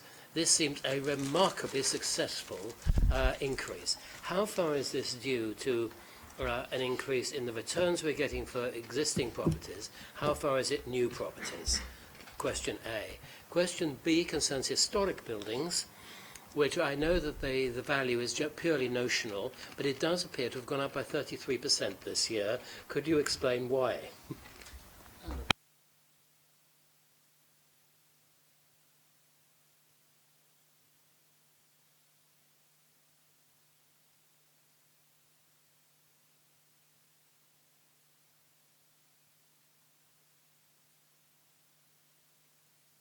Can I just have some clarity? I understood we were here to approve the accounts, not to have a report on every item or thing that we might choose to have a report on. Clearly there are other ways of doing that and other meetings that have that purpose. You know, if people have genuine concerns in terms of the accounts, and, you know, we take account of what the auditors have said as well, then fair enough. But to interrogate, you know, stuff where we don't have a problem with the accounts, but we just want to have a discussion about the actual item itself, does not seem appropriate. Chairman, I think it is proper that if we are going to ask you to sign off these accounts, we should be satisfied that they are a true and accurate account. That means that we need to understand them as best we can, at least to be satisfied that we are not misunderstanding them. I think it is therefore essential that we do go through them, and points which individual councillors have should be raised and should be considered. I think there's a balance somewhere between the two. I take your point earlier on about we spent a lot of time fixating on a very small percentage figure. I think there's a valid point about questioning to what degree the reclassification of investment properties has impacted quite a significant change in one of the figures here. So we have to find a balance between the two. If I may, Chair, to answer Councillor Mason's question, the increase from 6.9 million to 9.4 million is the full year. Properties were acquired during the year in 16-17. So what you're seeing here is the full year effect of the leases that have been acquired on the investment properties. Where I could see how much of this is due to new properties and how much is due to the fact that we have been managing other investment property, the long-standing investment property, very well. Not contained within the statement of accounts themselves, there isn't, no. Councillor Lyon? So taking Councillor Ferret's point, which is absolutely right, that we shouldn't actually be trying to pull apart these things. This is about us being able to know what's being said. And I think page 108 or 26 of the report is a really good example. Non-portfolio other. I'm sure Chris Ward would be very unsurprised on bringing it up because it doesn't tell us anything. We're talking about £20 million of expenditure, according to page 24, page 106. Under non-portfolio HRA, then non-portfolio other, it's net expenditure chargeable to the general fund and HRA is £20,006,000, I think. And it's just 3 paragraphs. Now, we understand everything else because we know what's happening in children and families, culture, leisure, sport. We have cabinet members in charge of that. We have scrutiny ability to look at all of that, though perhaps not as much as we might like. But other is a typical place to hide things like, if I'm dare to mention it again, MMD. I'd like to see that at least in that 20 million, any expenditure of more than £500,000 is itemised in it, because there's no oversight from anybody else. It's not a cabinet function, as I understand it. It might be the leader's function, but we don't have access to the processes whereby those payments and amounts expended were agreed, and we don't have oversight as to how it's spent. And I think we should. And if governance, audit and standards is not about that, I don't know what it is about. These are non-cabinet posts, there's non-cabinet spends, they therefore are under the radar in many respects, and I think that if we spend more than £500,000 on non-portfolio other, it should be itemised in, certainly for us to be able to scrutinise. So the obviously the management of the overall budget is with the administration and the cabinet, and the other expenditure is set out in detail in the quarterly monitoring reports that go to cabinet. Yes, but with the Governance and Audit Standards Committee, we are looking at how this council is governed. The cabinet deals with policy, we deal with how the officers do their jobs. And in that is what they spend our money on. It is not to do with what the Cabinet is saying. It's how we can take this council to account, how the executive, how the people who are doing the work on our behalf are managing the money that's there, what they do with it. We have Treasury Management reports. It seems to me absolutely wrong that a Governance, Audit and Standards Committee does not see expenditure on non-portfolio items which don't come to Cabinet scrutiny. They don't have people sitting there talking about a transport decision or an adult services decision. I don't see where else we get to look at where that money is spent and why and how. And I think this is where we look at it, just to satisfy ourselves that we know what's happening there. The largest proportion of that spend is Treasury Management spend, which comes to you quarterly, and you've got a report here today. Then annotate it. Well, some of that is written on page 26. I think you referenced the page number under the heading non-portfolio other. Yep. So there is some analysis there. Admittedly, it's not to every £500,000, but some of the spend is in larger chunks. Questions over contributions to local government pension scheme, they are not really decisions that are taken on a routine basis. They are what they are. Provision for repayment of debt is part of Treasury Management. I think it's exemplified in some detail in the reports that go to Cabinet, and they have ownership and oversight of it. And if you think there's a governance weakness, then obviously we're happy to take it back. I just think it needs to be more, it needs to be better. So investment in subsidiary companies, of course I'm going to look at that. So 4.1 million, I mean, there are two subsidiary companies I know of, MMD and the ESL. So, but that's all it says. And that is the only mention in all of the accounts I can find, I think, or that I've read, of what we put into MMD. I think, maybe. I'm sure the Chief Returning Auditor would welcome your expertise and her team, Councillor Lyon. Or not, judging by that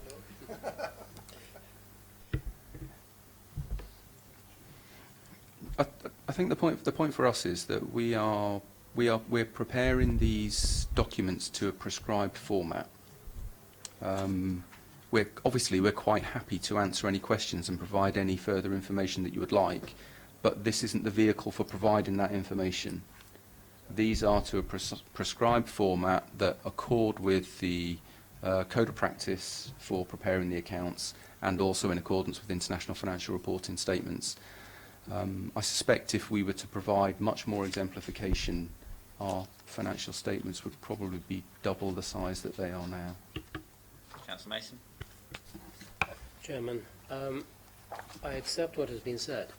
I think the length of this discussion is a result of us not having these papers sufficiently early that we could raise this at an informal meeting, or to ask questions outside of any meeting. If we had these papers earlier next year, I don't think we would need this length of discussion. Point taken. I think also with that in mind, it probably makes sense to move on, because we really are just going around in circles around things that are prescribed in the format of these accounts. So, do we have any other questions on the statement of accounts? Not that can't be asked elsewhere. Just one question. Is this the report that goes out? When we see what we see that says draft statement of accounts, whatever, the report that goes that people can read, is this what they see? The page is basically 1 to 152. That's what is available on the web for them. That's what's available at this stage, but obviously subject to the last few days of work from external audit and any potential. This is the report. Yeah, that's correct. Thank you.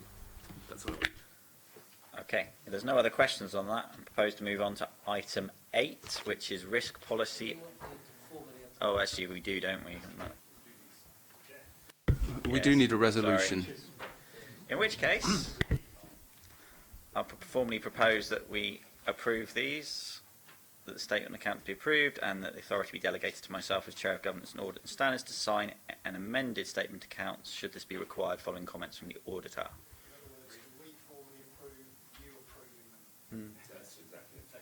Yeah. Who's seconding it?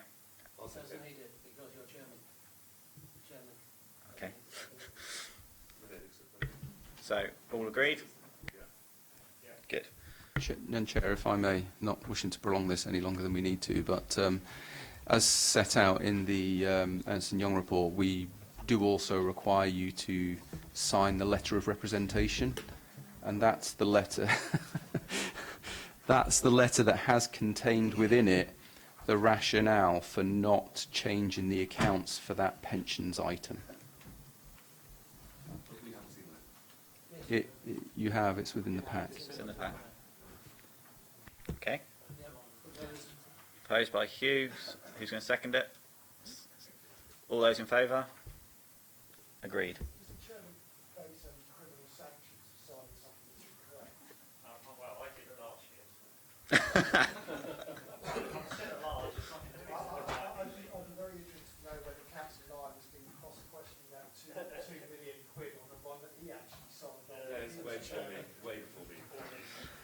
Okay, thank you. Moving on then, item 8, risk policy and procedures.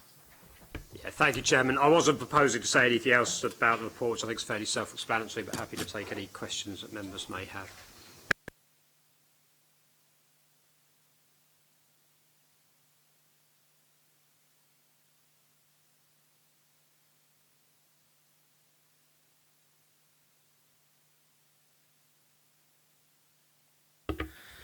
Sorry, I think that one.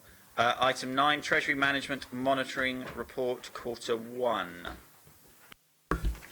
This report is brought to the committee to inform members and the wider community of the Council's Treasury Management position at the end of the quarter. We haven't undertaken any new borrowing this financial year, and we currently have 421 million pounds of investments invested with an average return of 1.03%, and I'm happy to answer any questions. Any questions from members on this item? Okay. Moving on. We've done item 10 already. Item 11 is a report of an urgent decision taken in accordance with Standing Order 58 of the Council's Procedure Rules about the appointment of a Data Protection Officer. I think that's there for us to note. Are there any questions or comments on that one? Who was appointed? Helen Magri. Thank you. Helen Magri. Lady who came and gave us the presentations before one of the council. Yeah. Any questions on that one? No. That brings us to items which are exempted on the orange papers, and it's been recommended that we move into exempt session for that, given having had a look at it.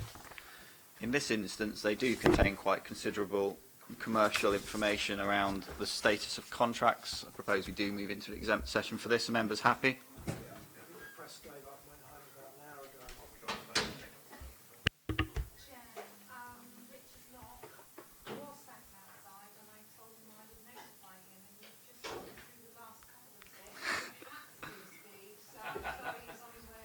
Okay.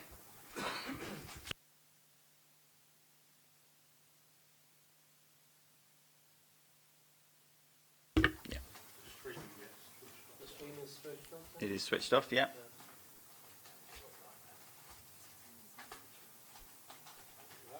Unfortunately, it wasn't, wasn't it?